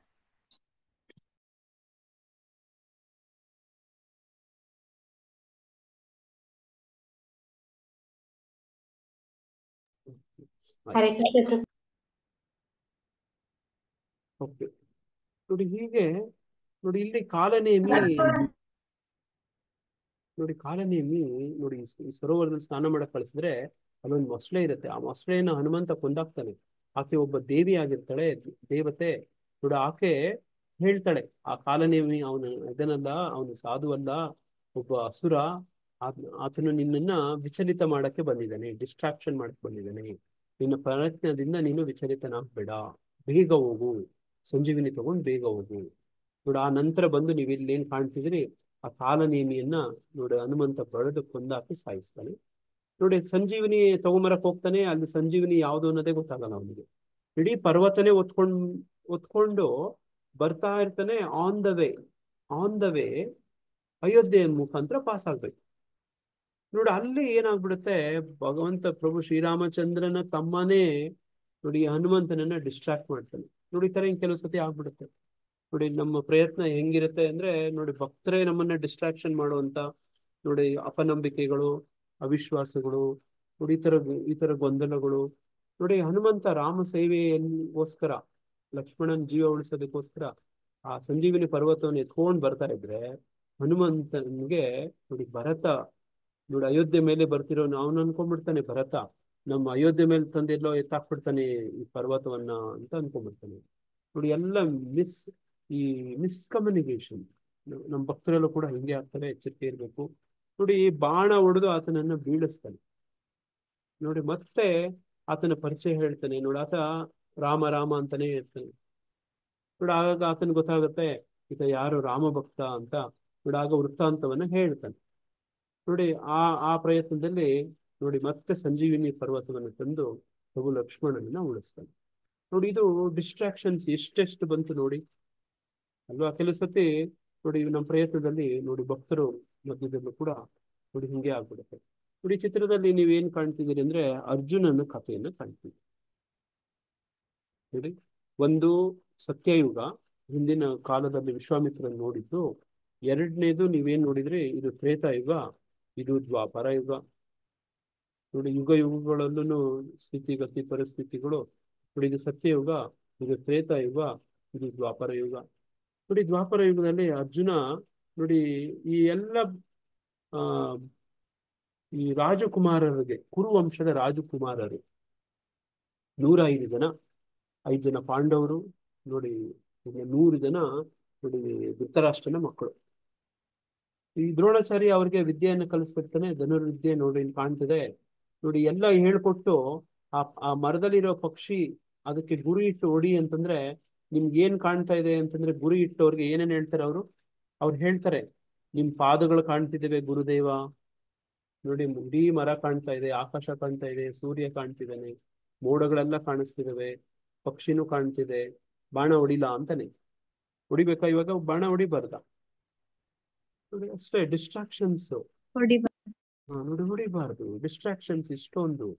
ಅವನು ಗುರಿನೇ ಇಟ್ಟಿಲ್ಲ ನೋಡಿ. ಅವರು ಹೇಳ್ತಾರೆ ನಿಮ್ ಪಾದಗಳು ಕಾಣ್ತಿದಾವೆ, ಆಕಾಶ ಕಾಣ್ತಾ ಇದೆ, ಮೋಡಗಳು ಕಾಣ್ತಾ ಇದೆ, ಇಡೀ ಮರ ಕಾಣ್ತಾ ಇದೆ, ಮರದ ಬೇರುಗಳು ಕಾಣ್ತಾ ಇದ್ದಾವೆ, ಪಕ್ಷಿನೂ ಕಾಣ್ತಾ ಇದೆ, ಬಾಣ ಹೊಡಿಲ್ಲ ಅಂತಾರೆ ನೋಡಿ. ಡಿಸ್ಟ್ರಾಕ್ಷನ್, ಕಾನ್ಸಂಟ್ರೇಷನ್ ಇಲ್ಲ, ಕೇಂದ್ರೀಕರಣ ಇಲ್ಲ ನೋಡಿ. ಹಿಂಗೆ 104 ಜನನು ಕೂಡ ಫೇಲ್ ಆಗ್ತಾರೆ, ಎಲ್ಲರಿಗೂ ಡಿಸ್ಟ್ರಾಕ್ಷನ್. ಅರ್ಜುನ ನೋಡಿ ಗುರಿ ಇಡು ಅಂತ ಹೇಳಿದ್ರೆ ಏನ್ ಕಾಣ್ತಿದೆ ಅರ್ಜುನ ಅಂದ್ರೆ ನೋಡಿ, ಮರದಲ್ಲಿ ಒಂದ್ ಪಕ್ಷಿ ಕಾಣ್ತಾ ಇದೆ, ಪಕ್ಷಿಯಲ್ಲಿ ಏನ್ ಕಾಣ್ತಾ ಇದೆ ಅಂದ್ರೆ ಪಕ್ಷಿ ಕಣ್ಣೇ ಕಾಣ್ತಾ ಇದೆ ಅಷ್ಟೇ, ಇನ್ನೇನು ಕಾಣ್ತಾ ಇದೆ ನೋಡಿ. ಇದು ನೋಡಿ ಒಬ್ಬ ಭಕ್ತನಲ್ಲಿ ಇರಬೇಕಾದಂಥದ್ದು, ಒಬ್ಬ ವ್ಯಕ್ತಿಯಲ್ಲಿ, ಅದು ಭೌತಿಕ ಆಗ್ಬಹುದು, ಆಧ್ಯಾತ್ಮಿಕ ಆಗ್ಬಹುದು, ಸಾಧನೆಗಳು ನೋಡಿ. ಆ ರೀತಿ ನೋಡಿ ವಿಚಲಿತನಾಗದೆ ಇರುವಂತ ಒಬ್ಬ ಅರ್ಜುನ ನೋಡಿ ಮುಂದೆ ನೋಡಿ ದ್ರೌಪದಿ ಸ್ವಯಂವರದಲ್ಲಿ ನೀವು ಚಿತ್ರದಲ್ಲಿ ಕಾಣ್ತಿದ್ದೀರಿ ನೋಡಿ. ಇಲ್ಲಿರುವಂತ ಮೀನು ಒಂದು ಎಣ್ಣೆ ಒಳಗಡೆ ನೋಡಿ, ಎಣ್ಣೆಯಲ್ಲಿ ಕನ್ನಡಿ ತರ ನೋಡ್ಕೋಬೇಕು. ಮೀನು ಮೇಲೆ ಇದೆ, ಅದು ಎಂಥದ್ದು ಮೀನು? ಮೀನ್ ತಿರುಗ್ತಾ ಇರುತ್ತೆ. ಆ ಮೀನ್ ತಿರುಗ್ತಾ ಇರೋಂಥದ್ದನ್ನ ಈ ಪ್ರತಿಬಿಂಬ ಈ ಎಣ್ಣೆಯಲ್ಲಿ ಕಾಣ್ತಾ ಇದೆ ನೋಡಿ. ಈಗ ಈ ಎಣ್ಣೆ ನೋಡ್ಕೊಂಡು ಅವ್ನ ಮೇಲಕ್ಕೆ ಬಾಣ ಹೊಡಿಬೇಕು. ಹೆಂಗಿದೆ ನೋಡಿ ಕತೆ ಇಲ್ವಾ? ನೋಡಿ ಇದನ್ಗೆ ಎಷ್ಟು ಫಿಸಿಕ್ಸ್ ಗೊತ್ತಿರ್ಬೇಕಿತ್ತು. ಫಿಸಿಕ್ಸ್ ಅಲ್ಲಿ ಎಷ್ಟು ಮಾರ್ಕ್ಸ್ ಬರ್ಬೋದು ಇವನಿಗೆ? 100 ಬರುತ್ತೆ. ಎಕ್ಸಲೆಂಟ್ ಅಲ್ವಾ? ನೋಡಿ ಅದರಲ್ಲಿ ರಿಫ್ಲೆಕ್ಷನ್ ಎಲ್ಲ ಬಂದ್ಬಿಡುತ್ತೆ ನೋಡಿ, ಅಲ್ವಾ? ರಿಫ್ರಾಕ್ಷನ್ ಎಲ್ಲ ಕಲ್ತ್ಬಿಟ್ಟಿರ್ತಾರೆ ನೋಡಿ. ನೋಡಿ ಆ ಸೈನ್ಸು, ಇದು ಸ್ಪಿರಿಚುವಲ್ ಸೈಂಟಿಸ್ಟ್ ಕ್ಲಾಸ್ ಹೇಳ್ತಿದೆ ನೋಡಿ. ಅವನಿಗೆ ಅಷ್ಟು ಜ್ಞಾನ ಇತ್ತು. ಯಾರಿಗೆ? ನೋಡಿ ಅರ್ಜುನನಿಗೆ. ವೇದಗಳನ್ನ ನೋಡಿ ಗುರುಗಳ ಆಶ್ರಯದಲ್ಲಿ ನೋಡಿ ಇಷ್ಟು ಹೇಳ್ಕೊಡ್ತಾ ಇದ್ರು. ಫಿಸಿಕ್ಸ್, ರಿಫ್ರಾಕ್ಷನ್ ಎಲ್ಲ ಗೊತ್ತಿತ್ತು ನೋಡಿ. ಆತನು ನೋಡಿ ಗೆಲ್ತಾನೆ ನೋಡಿ. ಅಂಥವನು ಮುಂದಿನ ದಿನಗಳಲ್ಲಿ ನೋಡಿ ಯಾವ ಮಟ್ಟಕ್ಕೆ ಅಂದ್ರೆ ಸ್ವರ್ಗಕ್ಕೆ ಹೋಗ್ತಾನೆ. ಆತನಿಗೆ ಅಸ್ತ್ರಶಸ್ತ್ರಗಳು ಬೇಕಾಗಿರುತ್ತೆ, ಮುಂದೆ ಯುದ್ಧ ಆಗತ್ತೆ, ಅಸ್ತ್ರಶಸ್ತ್ರಗಳು ಹೋದಾಗ ಅಲ್ಲೊಂದು ಡಿಸ್ಟ್ರಾಕ್ಷನ್. ನೀವು ಚಿತ್ರದಲ್ಲಿ ಏನ್ ಕಾಣ್ತಿದ್ದೀರಿ ನೋಡಿ, ಊರ್ವಶಿ ನೋಡಿ ಅರ್ಜುನನ ಅಲ್ಲಿನ ಒಂದು ಕಾನೂನು ಸಂಪ್ರದಾಯ, ಅಲ್ಲಿನ ಪದ್ಧತಿ, ಯಾವ ಹೆಣ್ಣು ಯಾವ ಗಂಡನಾದ್ರೂ ಕೂಡ್ಬೋದು ನೋಡಿ. ಇವರೆಲ್ಲರೂ ಅಪ್ಸರೆಯರು ಅಂತಂದ್ರೆ ಅವ್ರ ಕಲ್ಚರ್ ಹಂಗೇನೆ ನೋಡಿ, ಅವ್ರ ಸಂಸ್ಕೃತಿ ಹಂಗೇನೆ. ಅದ್ರ ಪುಸ್ತಕಗಳು ಬರೀತಾರೆ ನೋಡಿ. ಹಂಗೆ ಅರ್ಜುನ ಸ್ವರ್ಗಕ್ಕೆ ಹೋದ್ರೇನು ಕೂಡ ಅಲ್ಲಿನ ತತ್ವವನ್ನು ಫಾಲೋ ಮಾಡೋದಿಲ್ಲ, ಡಿಸ್ಟ್ರಾಕ್ಷನ್ ಆಗೋದಿಲ್ಲ. ಆತ ಇಲ್ಲಿನ ತತ್ವ, ಈ ಭೂಲೋಕದಲ್ಲಿ ಆತ ಏನು ಹುಟ್ಟೋ ಇರ್ತಾನಲ್ಲ ಅದೇ ತತ್ವವನ್ನು ಪ್ರಿನ್ಸಿಪಲ್ ಅಲ್ಲಿ ಫಾಲೋ ಮಾಡ್ತಾನೆ, ಡಿಸ್ಟ್ರಾಕ್ಷನ್ ಆಗೋದಿಲ್ಲ ನೋಡಿ. ಆಕೆ ನೋಡಿ ಈತ ಪೂರ್ವಿಕನ ಪತ್ನಿ ಆಗಿರ್ತಾಳೆ ನೋಡಿ. ಪುರೂರವ ಮಹಾರಾಜ ನೋಡಿ, ಈಕೆ ಗಂಡನಾಗಿರ್ತಾನೆ, ಈತ ಪೂರ್ವಿಕನಾಗಿರ್ತಾನೆ ನೋಡಿ. ಆಕೆ ತಾಯಿ ಸಮಾನ ಆಗ್ತಾಳೆ ನೋಡಿ. ನೋಡಿ ಆತ ಡಿಸ್ಟ್ರಾಕ್ಷನ್ ಆಗೋದು ನೋಡಿ. ಆ ಒಂದು ನೋಡಿ ಪ್ರಯತ್ನದಲ್ಲಿ ಊರ್ವಶಿ ಅರ್ಜುನನ್ನ ಶಾಪ ಕೊಡ್ತಾಳೆ ನೋಡಿ. ಡಿಸ್ಟ್ರಾಕ್ಷನ್ ಆಗದೆ ಇದ್ದದ್ದಕ್ಕೆ ಶಾಪ. ಇದು ಹಿಂಗಿದೆ ನೋಡಿ. ಈ ತರದ್ ನಮ್ಮ ಬದುಕುಗಳಲ್ಲೂ ಆಗ್ತಾ ಇರ್ತವೆ ನೋಡಿರ್ತೀರಾ. ಕೃಷ್ಣ ಪ್ರಜ್ಞೆ ಮಾಡಕ್ ಹೋದಾಗ ನಮ್ಗೆ ವಿಚಿತ್ರ ಅನ್ಸುತ್ತೆ. ಏನು ಒಳ್ಳೇದ್ ಮಾಡಕ್ ಹೋದ್ರೆ ನೋಡಿ ನೋಡಿ ಹಿಂದೆನೆ ಬರುತ್ತಲ್ಲ ಕರ್ಮ ಅನ್ಸುತ್ತೆ ಅಲ್ವಾ? ನೋಡಿ ಆತನ ಶಪಿತನಾಗ್ತಾನೆ. ಏನಂತ ಶಪಿತನಾಗ್ತಾನೆ? ನಪುಂಸಕನಾಗು ಅಂತ ಪ್ರಭುಜಿ.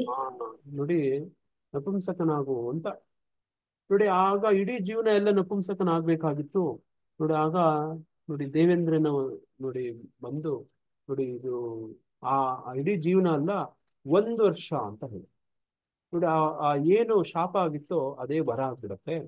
ಮುಂದೆ ಇದನ್ನ ಅಜ್ಞಾತವಾಸದಲ್ಲಿ ಇದನ್ನೇ ಬಳಸ್ಕೊಳ್ಳೋದು. ನೋಡಿ ಇದು ನಮ್ ಚೆನ್ನಾಗಿ ಒಬ್ಬೊಬ್ರಿಗೂ ಜ್ಞಾಪಕ ಇರ್ಲಿ.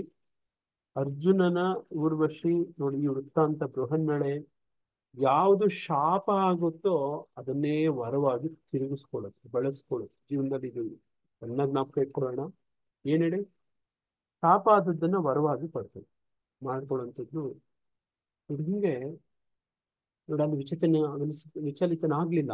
ಅದಕ್ಕೋಸ್ಕರ ಆತನಿಗೆ ಏನು ಒಂದು ಕೃಪೆ ಸಿಕ್ತು ಅಂದ್ರೆ ನೋಡಿ, ಪಾಶುಪತಾಸ್ತ್ರ ನೋಡಿ, ಪರಶಿವನಿಂದ ಭಗವಾನ್ ಶಂಕರನಿಂದ ಪಾಶುಪತಾಸ್ತ್ರ ಸಿಗುತ್ತೆ. ನೋಡಿ ಭಗವಂತ ಯಾಕೆ ಅರ್ಜುನನ್ಗೆ ಭಗವದ್ಗೀತೆ ಹೇಳ್ತೇನೆ ಅಂದ್ರೆ ಇದು ಕಾರಣ. ಆತ ವಿಚಲಿತನೇ ಆಗೋದು. ನೋಡಿ ಆ ತರದ್ದು ಒಬ್ಬ ನೋಡಿ ಸದ್ಯಸ್ಥ ವ್ಯಕ್ತಿ. ನೋಡಿ ಭಗವಂತ ಆತನ ಸಾರಥಿ ಆಗ್ತಾನೆ, ಭಗವದ್ಗೀತೆಯನ್ನು ಹೇಳ್ಕೊಡ್ತಾನೆ. ನೋಡಿ ಇದು ಒಂದು ಬದುಕಲ್ಲಿ ಸಿಗುವಂತ ಒಂದು ಪ್ರೈಸ್. ಈಗ ನೀವು ಇಲ್ಲಿ ನೋಡ್ತೀರ, ಈ ಚಿತ್ರದಲ್ಲಿ ನೋಡ್ತಿರೋದು ಯಾವ ಯುಗ ಇದು? ದ್ವಾಪರ ಯುಗ ಪ್ರಭು. ಈ ಚಿತ್ರದ ಇದು ಕಲಿಯುಗ ಪ್ರಭುಜಿ. ಕಲಿಯುಗ. ಕಲಿಯುಗ ಪ್ರಭು. ನೋಡಿ ಕಲಿಯುಗ. ನೋಡಿ ನೋಡಿ ಇಲ್ಲಿರೋ ಜನಗಳು ನೋಡಿ, ಒಬ್ಬೊಬ್ರು ನೋಡಿ ಅಲ್ವಾ, ಆ ವಾತಾವರಣ ನೋಡಿ, ಹಿಂದೆ ಮುಂದೆ ಪೇಂಟಿಂಗ್ ನೋಡಿ. ನೋಡಿ ಎಂತ ಒಂದು ವಾತಾವರಣ ಇದೆ ಸತ್ಯಯುಗದಲ್ಲಿ, ಕಾಣಿಸ್ತಿದ್ಯಾ?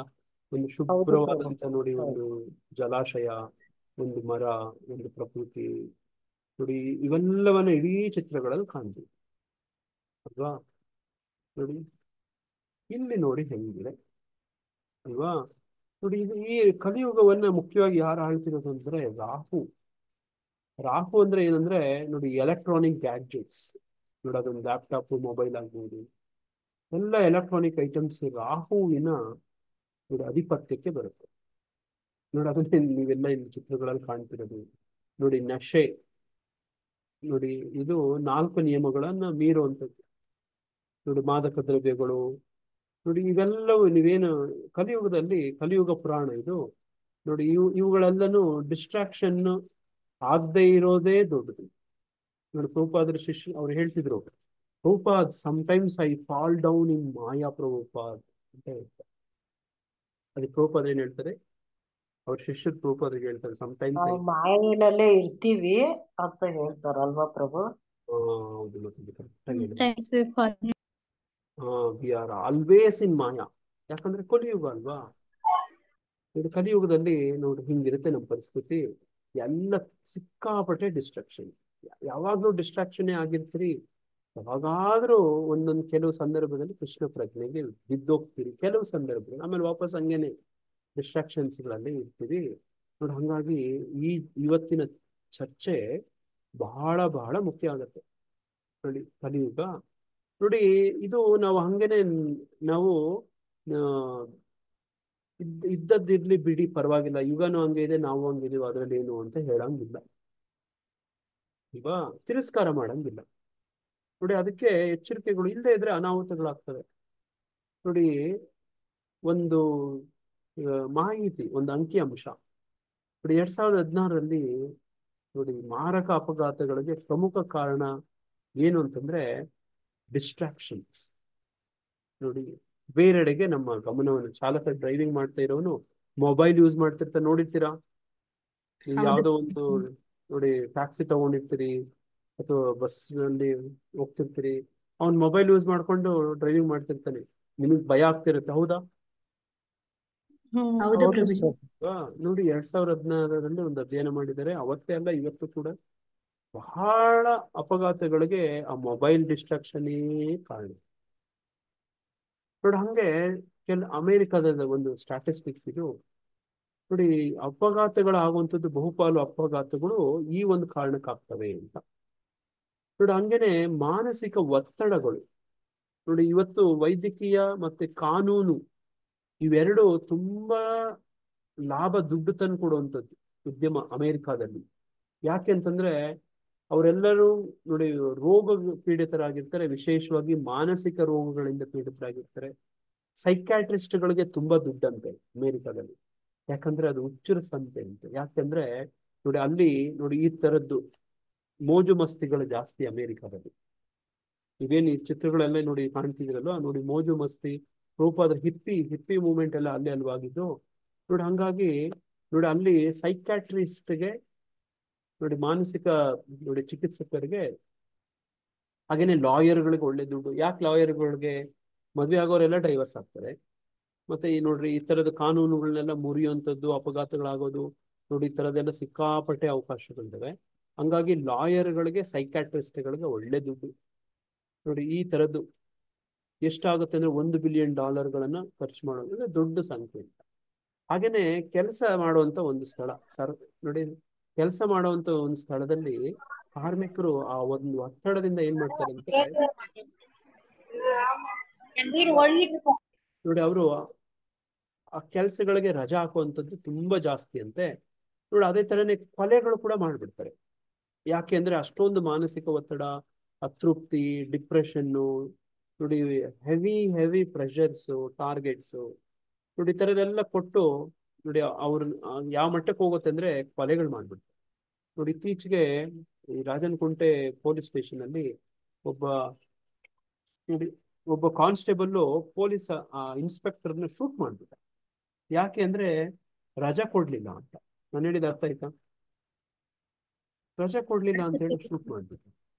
ಯಾಕೆಂದ್ರೆ ರಜಾ ಕೊಡ್ಲಿಲ್ಲ ನೋಡಿ. ಕೆಲಸದ ಒತ್ತಡ ನೋಡಿ ಹಂಗಿರುತ್ತೆ ನೋಡಿ. ಭಾರತದಲ್ಲಿ ಕೆಲವು ಅಂಕಿ ಅಂಶಗಳನ್ನು ತಗೊಂಡ್ರೆ ನೋಡಿ, ಪ್ರತಿ 5 ಮಕ್ಕಳಲ್ಲಿ 1 ಮಗು ನೋಡಿ ಬಹಳಷ್ಟು ನೋಡಿ ಭಾವನಾತ್ಮಕ ಅಸ್ವಸ್ಥತೆಗಳಿಗೆ ಒಳಗಾಗಿರುತ್ತೆ. ಇವತ್ತು ಮಕ್ಕಳನ್ನು ನೋಡಿ, ಮಕ್ಕಳ ಮುಖದಲ್ಲಿ ನಗುನೇ ಇರೋದಿಲ್ಲ. ನಾನಂತೂ ಈ ತರ ನೋಡಿದ್ದೀನಿ. ವಿಶೇಷವಾಗಿ ಸಿಟಿಲಿ ಇರೋ ಮಕ್ಕಳು, ಹಳ್ಳಿಯಲ್ಲಿ ಇರೋ ಮಕ್ಕಳು ಬಹಳ ಖುಷಿಯಾಗಿ ಅವ್ರದ್ದೇ ಆದಂತ ಬಾಲ್ಯ ಪ್ರಪಂಚದಲ್ಲಿ ಇರುವಂತ ಸಾಧ್ಯತೆ ಇರುತ್ತೆ. ಸಿಟಿಗಳಲ್ಲಿ ನೋಡಿ, ಸ್ಕೂಲ್ಗೆ ಹೋಗಿ ಬಂದ್ರ ಟ್ಯೂಷನ್ಗೆ ಹೋಗಿ ಬಂದ್ರ ಹೋಮ್ವರ್ಕ್ ಮಾಡಿದ್ರ ಮತ್ತೆ ಇನ್ನೊಂದೇನೋ ಆದ್ಮೇಲೆ ಮತ್ತೊಂದೇನು ನೋಡಿ. ತುಂಬಾ ಸ್ಟ್ರೆಸ್, ಪ್ರೆಷರು, ಮಾರ್ಕ್ಸ್ ಕಾರ್ಡ್ ನೋಡಿ, ನಂಬರ್ಗಳು ಬೇಕು ನೋಡಿ. ಪೇರೆಂಟ್ಸ್ಗೆ ಏನ್ ಬೇಕು? ಮಾರ್ಕ್ಸ್ ಬೇಕು. ನೀನ್ ಮಾರ್ಕ್ಸ್ ತಗೋ, ಏನಾದ್ರೂ ಕೊಡಿಸ್ತೀನಿ ಅಂತ ಹೇಳ್ತಾರಲ್ವಾ? ಹೇಳಿದ್ರೆ ಈ ತರ ಪ್ರಭುಜಿ ನಾವೇ ಹೇಳ್ತೀವಿ. ಮಾರ್ಕ್ಸ್ ತಗೋ, ನೀನ್ ಏನ್ ಕೇಳುತ್ತೀವಿ ಕೊಡಿಸ್ತೀವಿ. ಹಿಂಗೆ ಸಿಕ್ಕಾಪಟ್ಟೆ ಪ್ರೆಷರ್ ಹಾಕ್ತೀವಿ ನೋಡಿ. ಅವರೆಲ್ಲ ಭಾವನಾತ್ಮಕವಾಗಿ ಬಹಳಷ್ಟು ಸಮಸ್ಯೆಗಳನ್ನು ಎದುರಿಸ್ತಿದ್ದಾರೆ. ವಿಶೇಷವಾಗಿ ನಗರ ಪ್ರದೇಶದಲ್ಲಿ ನೋಡಿ, ಹದಿಹರೆಯದವರು 32% ಜನರು ನೋಡಿ ಮದ್ಯಪಾನ ನೋಡಿ, ಧೂಮಪಾನ ನೋಡಿ. ಚಿತ್ರಗಳಲ್ಲಿ ನೋಡ್ತಿದ್ದೀರಲ್ವಾ ನೋಡಿ, ಈ ಚಿತ್ರದಲ್ಲಿ ಏನು ಕಾಣ್ತಿದ್ದೀರಲ್ವಾ? ಇದು ಸಿಟಿಗಳಲ್ಲಿ, ವಿಶೇಷವಾಗಿ ಹಳ್ಳಿಗಳಲ್ಲೂ ಕಾಮನ್ ಅನ್ಕೊಳ್ಳಿ ನೋಡಿ. ಈ ತರದ್ದೆಲ್ಲನೂ ಡಿಸ್ಟ್ರಾಕ್ಷನ್ ಆಗೋಗ್ಬಿಟ್ಟಿದ್ದಾರೆ ನೋಡಿ. ಅವ್ರಿಗೆ ಮುಂದಿನ ದಿನಗಳು ತುಂಬಾ ಗಂಭೀರವಾಗಿರುತ್ತೆ. ನಾವು ಪ್ರೈಮರಿ ಸ್ಕೂಲ್ ಮಕ್ಕಳು ಸಿಗರೇಟ್ ಕುಡಿತಾ ಇರ್ತಾರೆ. ಮೊನ್ನೆ ರಥಯಾತ್ರೆ ಪ್ರಭು ಅವ್ರ ಕ್ಲಾಸಲ್ಲಿ ಹೇಳಿದ್ರು, ಜ್ಞಾಪಕ ಇದೆಯಾ? ನನ್ಗಂತೂ ತುಂಬಾ ಚೆನ್ನಾಗಿ ಜ್ಞಾಪಕ ಇದೆ ನೋಡಿ. ಇದು ನಾನು ಪ್ರೈಮರಿ ಸ್ಕೂಲ್ ಇದ್ದಾಗಲೂ ಕೂಡ ನನ್ನ ಕ್ಲಾಸ್ಮೇಟ್ಸೇ ಸಿಗರೇಟ್ ಕುಡಿತಿದ್ರು. ನನ್ನ ಕ್ಲಾಸ್ಮೇಟ್ಸೇ ನೋಡಿ ಆಲ್ಕೋಹಾಲ್ ಕುಡಿತಿದ್ರು ನೋಡಿ. ಇವೆಲ್ಲನೂ ಎಷ್ಟನೇ ಕ್ಲಾಸ್ಗೆ? 6-7ನೇ ಕ್ಲಾಸ್ಗೆ ಐ ಹ್ಯಾವ್ ಸೀನ್ ನೋಡಿ. ಈ ಥರದ್ದೆಲ್ಲರೂ ಜನಗಳು ಇದ್ದಾರೆ ನೋಡಿ. ಹಂಗಾಗಿ ನೋಡಿ ಬಹಳ ಸಮಸ್ಯೆಗಳಿದಾವೆ, ಡಿಸ್ಟ್ರಾಕ್ಷನ್ಸ್ ಜಾಸ್ತಿ. ಸ್ಪೆಷಲಿ ನೋಡಿ, ಸ್ಕೂಲು ಕಾಲೇಜುಗಳು ಕಳಿಸಿದ್ರೆ ಮಕ್ಕಳ ಹಾಳಾಗ್ತಾರೆ ಅನ್ನೋ ತರ ಒಂದು ಅಭಿಪ್ರಾಯ ಬಂದಿದೆ. ಅದಕ್ಕೋಸ್ಕರನೇ ನೋಡಿ ನಮ್ಮ ಕಮಲ್ ಪ್ರಭು ನೋಡಿ, ವಿನೀತಾ ಮಾತಾಜಿ ನೋಡಿ, ಅವರೆಲ್ಲ ಮಕ್ಕಳಿಗೆ ಸ್ಪೆಷಲ್ ಗುರುಕುಲ ಸ್ಕೂಲುಗಳಿಗೆ ನೋಡಿ ಈ ತರ ಸ್ಕೂಲುಗಳು ಕಳಿಸುವಂತ ಪ್ರಯತ್ನ ಮಾಡ್ತಿದ್ದಾರೆ ನೋಡಿ. ಇವತ್ತು ಸ್ಕೂಲು ಕಾಲೇಜುಗಳಲ್ಲಿ ರ್ಯಾಂಡಮ್ ಚೆಕಿಂಗ್ ಆಗತ್ತಂತೆ, ಗೊತ್ತಾ? ಸ್ಕೂಲ್ ಕಾಲೇಜ್ ಬ್ಯಾಗ್ಸ್, ಸ್ಟೂಡೆಂಟ್ ಬ್ಯಾಗ್ಗಳನ್ನ ಚೆಕ್ ಮಾಡ್ತಾರೆ. ಏನಕ್ಕೆ ಚೆಕ್ ಮಾಡ್ತಾರೆ ಗೊತ್ತಾ? ಹೇಳ್ಬಾರ್ದು ನೋಡಿ.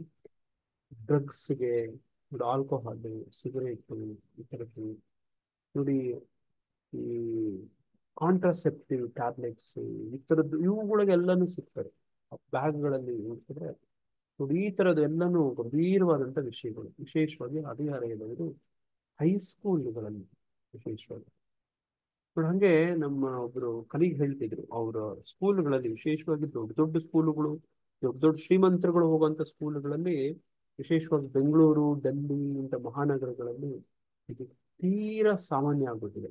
ಅವರು ನೋಡಿ, ಅವ್ರು ಬಂದು ಮನೇಲಿ ಹೇಳ್ತಾರಂತೆ, ಇವ್ರಿಗೆ ಟೆನ್ಷನ್ ಆಗುತ್ತೆ, ಹಿಂಗೆಲ್ಲ ಇದಾವ ಅಂತ. ಹಂಗೆ 40% ಹದಿಹರೆಯದವರು ತೀವ್ರ ಆತಂಕವನ್ನು ಒಪ್ಕೊಳ್ತಾರೆ ನೋಡಿ. ಕೆಲವೊಂದು ಹಾಸ್ಪಿಟ್ಲ್ಗಳಲ್ಲಿ ಸಿಕ್ಕಾಪಟ್ಟೆ ಹಾರ್ಟ್ ಪೇಷಂಟ್ಗಳು, ಸ್ಪೆಷಲಿ ವೆರಿ ಯಂಗ್ ಏಜ್ ಅಲ್ಲಿ, ತುಂಬಾ ಚಿಕ್ಕ ವಯಸ್ಸು ಯುವಕ ಯುವತಿಯರು ನೋಡಿ ಹೃದ್ರೋಗಗಳ ಸಮಸ್ಯೆಯನ್ನ, ನೋಡಿ ಮಾನಸಿಕ ಖಿನ್ನತೆಗಳನ್ನ ನೋಡಿ ತರದೆಲ್ಲ ಅನುಭವಿಸ್ತಿದ್ದಾರೆ. ನೋಡಿ ಇದಕ್ಕೆಲ್ಲ ಯಾಕೆ ಅಂದ್ರೆ ಡಿಸ್ಟ್ರಾಕ್ಷನ್ಸ್. ಅವ್ರೇನೋ ಒಂದು ಗುರಿ ಇಟ್ಕೊಂಡು ಹೋಗುವಂಥದ್ದು, ನೋಡಿ ಅದರಲ್ಲಿ ಸರಿಯಾಗಿರುವಂಥದ್ದಿಲ್ಲ. ನೋಡಿ ಹಿಂಗೆ ಚಂಚಲ ಮನಸ್ಸು. ನೋಡಿ ಚಂಚಲ ಮೀ ಮನಃ ಕೃಷ್ಣ ಪ್ರಮಾತಿ ಬಲವದ್ ದೃಢಂ ಇವಾ. ನೋಡಿ ಮನಸ್ಸೇ ಬಂಧನಕ್ಕೆ ಕಾರಣ, ಮನಸ್ಸೇ ಬಿಡುಗಡೆಗೆ ಕಾರಣ. ನೋಡಿ ಮನಸ್ಸೇ ಅತ್ಯುತ್ತಮವಾದಂತ ಮಿತ್ರನೂ ಹೌದು, ಶತ್ರುನೂ ಹೌದು. ನೋಡಿ ಹಂಗೆ ಮನಸ್ಸು ಬಹಳ ಮುಖ್ಯ ಬದುಕಲ್ಲಿ. ಇವಾಗ ಇಡೀ ಚರ್ಚೆ ಅದ್ರ ಮೇಲೆನೆ ಈಗ ಕೇಂದ್ರೀಕೃತವಾಗುತ್ತೆ. ಈಗ ಮಾನಸಿಕ ಒತ್ತಡಕ್ಕೆ ನೋಡಿ ಇವೆಲ್ಲ ಕಾರಣಗಳಾಗ್ತವೆ. ಇವತ್ತು ನಮ್ಮ ಈ ಒಂದು ಪ್ರಸ್ತುತ 21ನೇ ಶತಮಾನದ ಅತಿ ದೊಡ್ಡ ಆತಂಕ ಏನು ಅಂದ್ರೆ ಮೆಂಟಲ್ ಡಿಸೀಸಸ್. ನೋಡಿ ಮನಸ್ಸಿಗೆ ಸಂಬಂಧಪಟ್ಟಂತ ಸಮಸ್ಯೆಗಳು. ನೋಡಿ ಹೇಳ್ತಾರೆ ಮೈಗಾದಂತ ಗಾಯವನ್ನ ವಾಸಿ ಮಾಡ್ಬೋದು, ಮನಸ್ಸಿಗಾದಂತ ಗಾಯವನ್ನ ವಾಸಿ ಮಾಡ್ಬೋದಾ? ಮನಸ್ಸಿಗಾದಂತ ಗಾಯ ಕಾಣದೇ ಇಲ್ಲ. ಅದು ದೇಹಕ್ಕೆ ಏನಾದ್ರು ಗಾಯ ಆದ್ರೆ ಅದಕ್ಕೇನೋ ಒಂದು ಮುಲಾಮು, ನೋಡೋದಕ್ಕೇನೋ ಆಯಿಂಟ್ಮೆಂಟ್ ಏನೋ ಹಚ್ಬೋದು. ಮನಸ್ಸಿಗಾದದ್ದು ಅವ್ರಿಗೆ ಮರೆಯೋದು ಇಲ್ಲ. ಅವರು ಮನಸ್ಸಲ್ಲೇ ಇಟ್ಕೊಂಡು ಕೊರಿತಾ ಇರ್ತಾರೆ. ನೋಡಿ ಹಾಳು ಮಾಡುತ್ತೆ. ನೋಡಿ ಅದನ್ನೆಂತ ಕಾಣ್ತಿದ್ದೀರಿ. ನೋಡ್ರಿ ಇವೆಲ್ಲವನ್ನ ನಾವು ಅರ್ಥ ಮಾಡ್ಕೋಬೇಕು. ಇದರಿಂದ ಹೊರಗಡೆ ಬರ್ಬೇಕು ಅಂದ್ರೆ ಈ ಜಗತ್ತನ್ನ ಅರ್ಥ ಮಾಡ್ಕೋಬೇಕು. ನೋಡಿ ನಾವೀಗ ಇಷ್ಟೊತ್ತು ಏನೇನ್ ಅರ್ಥ ಮಾಡ್ಕೊಂತ ಬಂದ್ವಿ? ಇಷ್ಟೊತ್ತು ಏನೇನ್ ಚರ್ಚೆ ಆಯ್ತು? ವಿಶ್ವಾಮಿತ್ರಂದು ನೋಡಿದ್ವಿ ಪ್ರಭುಜಿ, ಅರ್ಜುನನ್ ನೋಡಿದ್ವಿ, ರಾಮ ಲಕ್ಷ್ಮಣಂದು, ಆಂಜನೇಯಂದು ನೋಡಿದ್ವಿ. ಹನುಮಂತನಿಗೆ ಒಂದ್ ನಿಮಿಷ. ವಿಚಲಿತ ಅಂದ್ರೆ ಏನು, ಯಾಕಾಗ್ತೀವಿ, ಹೇಗಾಗ್ತೀವಿ? ನೋಡಿ ಮ್ಯಾಗ್ನೆಟ್ ತರ ನೋಡಿ ನಮ್ಮನ್ನ ಸೆಳ್ಕೊಳ್ಳುವಂಥದ್ದು. ನೋಡಿ ಇಂದ್ರಿಯಗಳು, ಇಂದ್ರಿಯ ವಸ್ತುಗಳು, ನೋಡಿ ಅವುಗಳಲ್ಲಿ ನಾವು ಹೆಂಗೆ ಬಂಧನ ಆಗ್ಬಿಡ್ತೀವಿ, ಸಿಕ್ಕಾಕೊಂಡ್ಬಿಡ್ತೀವಿ. ನೋಡಿ ಬಾಧಿತರಾಗ್ತೀವಿ, ವಿಚಲಿತರಾಗ್ತೀವಿ. ನೋಡಿ ಈ ತರದ್ದು ನೋಡಿ ಭೌತಿಕ ಪ್ರಪಂಚದಲ್ಲಿ ಏನೇನೋ ಆಕರ್ಷಣೆಗಳು. ನೋಡಿ ಈ ಸತ್ಯಯುಗದಲ್ಲಿ ಇತ್ತು, ದ್ವಾಪರದಲ್ಲಿ ಇತ್ತು, ತ್ರೇತಾಯುಗದಲ್ಲಿ ಇತ್ತು, ಕಲಿಯುಗದಲ್ಲಿ ಕೂಡ ಇದೆ. ನೋಡಿ ಇಲ್ಲಿ ಸ್ವಲ್ಪ ತೀವ್ರವಾಗಿದೆ. ವಿಶೇಷವಾಗಿ ನೋಡಿ ಕೆಲವು ಅಂಕಿಅಂಶಗಳು, ಅದು ಅತ್ಯಂತ ಪ್ರಗತಿ ಹೊಂದಿರುವಂತ ತಂತ್ರಜ್ಞಾನದ ಮುಂದಿರುವಂತ ಅಮೆರಿಕ ದೇಶ ಆಗ್ಬೋದು, ಅಥವಾ ನಮ್ಮ ಭಾರತ ಆಗ್ಬೋದು. ನೋಡಿ ಎಲ್ಲಲ್ಲೂ ಇದೆ. ವಿಶೇಷವಾಗಿ ಮಾನಸಿಕ ಸಮಸ್ಯೆಗಳು ಈ 21ನೇ ಶತಮಾನದ ಅತ್ಯಂತ ದೊಡ್ಡ ನೋಡಿ ಶತ್ರು ಆಗ್ಬಿಟ್ಟಿದೆ. ನೋಡಿ ಅದನ್ನೆಲ್ಲ ಆಚೆ ಬರ್ಬೇಕು ಅಂದ್ರೆ ಈಗ ನಾವೇನ್ ಮಾಡ್ಬೇಕಂದ್ರೆ ಈ ಭೌತಿಕ ಪ್ರಪಂಚವನ್ನ ಅರ್ಥ ಮಾಡ್ತೇವೆ. ಎಲ್ಲಿ ನಮ್ಗೆ ಅರ್ಥ ಮಾಡ್ಕೊಳಕ್ ಅವಕಾಶ ಸಿಗುತ್ತೆ ಅಂದ್ರೆ ಭಗವದ್ಗೀತೆಯಲ್ಲಿ ನಮಗೆ ಅವಕಾಶ ಸಿಗುತ್ತೆ. ಸರಿ, ಯಾರೆಲ್ಲ ನೀವು ಭಗವದ್ಗೀತೆ ಕೇಳ್ತಾ ಬಂದಿದ್ದೀರೋ, ಓದ್ತಾ ಬಂದಿದ್ದೀರೋ, ನಿಮ್ಗೆ ಈ ಅಂಶಗಳೆಲ್ಲ ಈಗಾಗ್ಲೇ ಓದಿರ್ತೀರಿ ನಿಮಗೆಲ್ಲ ಅಲ್ವಾ? ನೋಡಿ ಭೌತಿಕ ಪ್ರಪಂಚವನ್ನ ಅರ್ಥ ಮಾಡ್ಕೊಳ್ಳೋ ಪ್ರಯತ್ನ ಮಾಡಿ. ನಾನ್ ಯಾರು ಅಂತ ಅರ್ಥ ಮಾಡ್ತೀವಿ. ನನ್ನ ದೇಹ ಅಂದ್ರೆ ಏನು, ನಾನ್ ಯಾರು, ನೋಡಿ ನನ್ನ ದೇಹದ ರಚನೆ, ನನ್ನ ನೋಡಿ ಭೌತಿಕ ಪ್ರಪಂಚ, ನೋಡಿ ಇಲ್ಲಿರುವಂತ ಆಕರ್ಷಣೆಗಳು, ಇವೆಲ್ಲ ಅರ್ಥ ಮಾಡ್ಕೊಂಡ್ರೆ ನಮಗೆ ಒಂದು ಮಟ್ಟಕ್ಕೆ ಈ ಡಿಸ್ಟ್ರಾಕ್ಷನ್, ವಿಚಲಿತಗಳಿಂದ ನೋಡಿ ತಡ್ಕೊಳಕ್ಕೆ ಒಂದು ಪ್ರಯತ್ನ ಆಗುತ್ತೆ. ನೋಡಿ ಇದು ಭಗವಂತನ ಪ್ರಪಂಚವನ್ನ 2 ತರ ನಾವು ಭಾಗ ಮಾಡ್ಕೋಬಹುದು. ನೋಡಿ ಇವು ನೋಡಿ ಸುಪೀರಿಯರ್ ಎನರ್ಜಿ, ಇನ್ಫೀರಿಯರ್ ಎನರ್ಜಿ ಅಂತ ಹೇಳೋದು. ನೋಡಿ ಕೆಲವು ಏನು ಇನ್ಫೀರಿಯರ್ ಎನರ್ಜಿ, ಕೆಳಮಟ್ಟದ ಒಂದು ಶಕ್ತಿ ಅಂದ್ರೆ ನಮ್ಮ ಸುತ್ತಮುತ್ತ ಇರುವಂತ ಎಲ್ಲ ಜಡ ವಸ್ತುಗಳು. ಅಂದ್ರೆ ಅದು ಈ ಭೌತಿಕ ಅಂಶಗಳು ಏನೇನು ಅಂದ್ರೆ ಭೂಮಿ, ನೀರು, ಬೆಂಕಿ, ಗಾಳಿ, ಆಕಾಶ, ನೋಡಿ ಇವುಗಳಿಂದ ಮಾಡಿರುವಂತ ಈ ಭೌತಿಕ ದೇಹ. ನೋಡಿ ಇದು ಈ ಭೂಮಿ, ನೀರು, ಬೆಂಕಿ, ಗಾಳಿ, ಆಕಾಶದ ಹೊರತಾಗಿ ಸೂಕ್ಷ್ಮ ಅಂಶಗಳು ಕೂಡ ಇದಾವೆ. ಸೂಕ್ಷ್ಮ ಶರೀರ ಅದು ಏನ್ರಿಂದ ಮಾಡಿದೆ ಅಂದ್ರೆ ಮನಸ್ಸು, ಬುದ್ಧಿ ಮತ್ತೆ ಮಿಥ್ಯ ಅಹಂಕಾರದಿಂದ ಮಾಡಿರೋದು. ನೋಡಿ ಇವೆಲ್ಲವೂ ಕೂಡ ಭೌತಿಕವಾದದ್ದೇ, ಕೆಳಮಟ್ಟದ್ದೇ. ನೋಡಿ ಮನಸ್ಸು, ಬುದ್ಧಿ ಕೂಡ ಕೆಳಮಟ್ಟದ್ದೇ. ನಾವೀಗ ಏನ್ ಮಾಡ್ಬೇಕು, ನಾವು ಈ ಯಾವುದಕ್ಕೂ ನಾವು ಸೇರಿಲ್ಲ. ಇದು ಯಾವುದು ನೋಡಿ ನಮ್ದಲ್ಲ, ಈ ಭಾಗಕ್ಕೆ ನಾವು ಸೇರಿಲ್ಲ. ನೋಡಿ ಈ ಕಡೆಗೆ ಹೋದ್ರೆ ನೋಡಿ ಸುಪೀರಿಯರ್ ಎನರ್ಜಿ, ಭಗವಂತನ ವಿಶೇಷವಾದಂತ ಆಧ್ಯಾತ್ಮಿಕ ಶಕ್ತಿ. ನೋಡಿ ಇದು ಏನಂತಂದ್ರೆ ನಾವು ಈ ದೇಹ ಅಲ್ಲ. ನೋಡಿ ಇವು ಯಾವುದೂ ಅಲ್ಲ, ಮನಸ್ಸು ಅಲ್ಲ, ಬುದ್ಧಿನೂ ಅಲ್ಲ, ಅಹಂಕಾರ ಅಲ್ಲ. ನೋಡಿ ಈ ಭೌತಿಕ ಅಂಶಗಳು ಏನು ಅಲ್ಲ. ಹಾಗಿದ್ರೆ ನಾವು ಯಾರು ಅಂದ್ರೆ ನೋಡಿ ಆತ್ಮ. ನೋಡಿ ಮಾಮೈವಾಂಶ ಜೀವಲೋಕೆ ಜೀವಭೂತ ಸನಾತನ.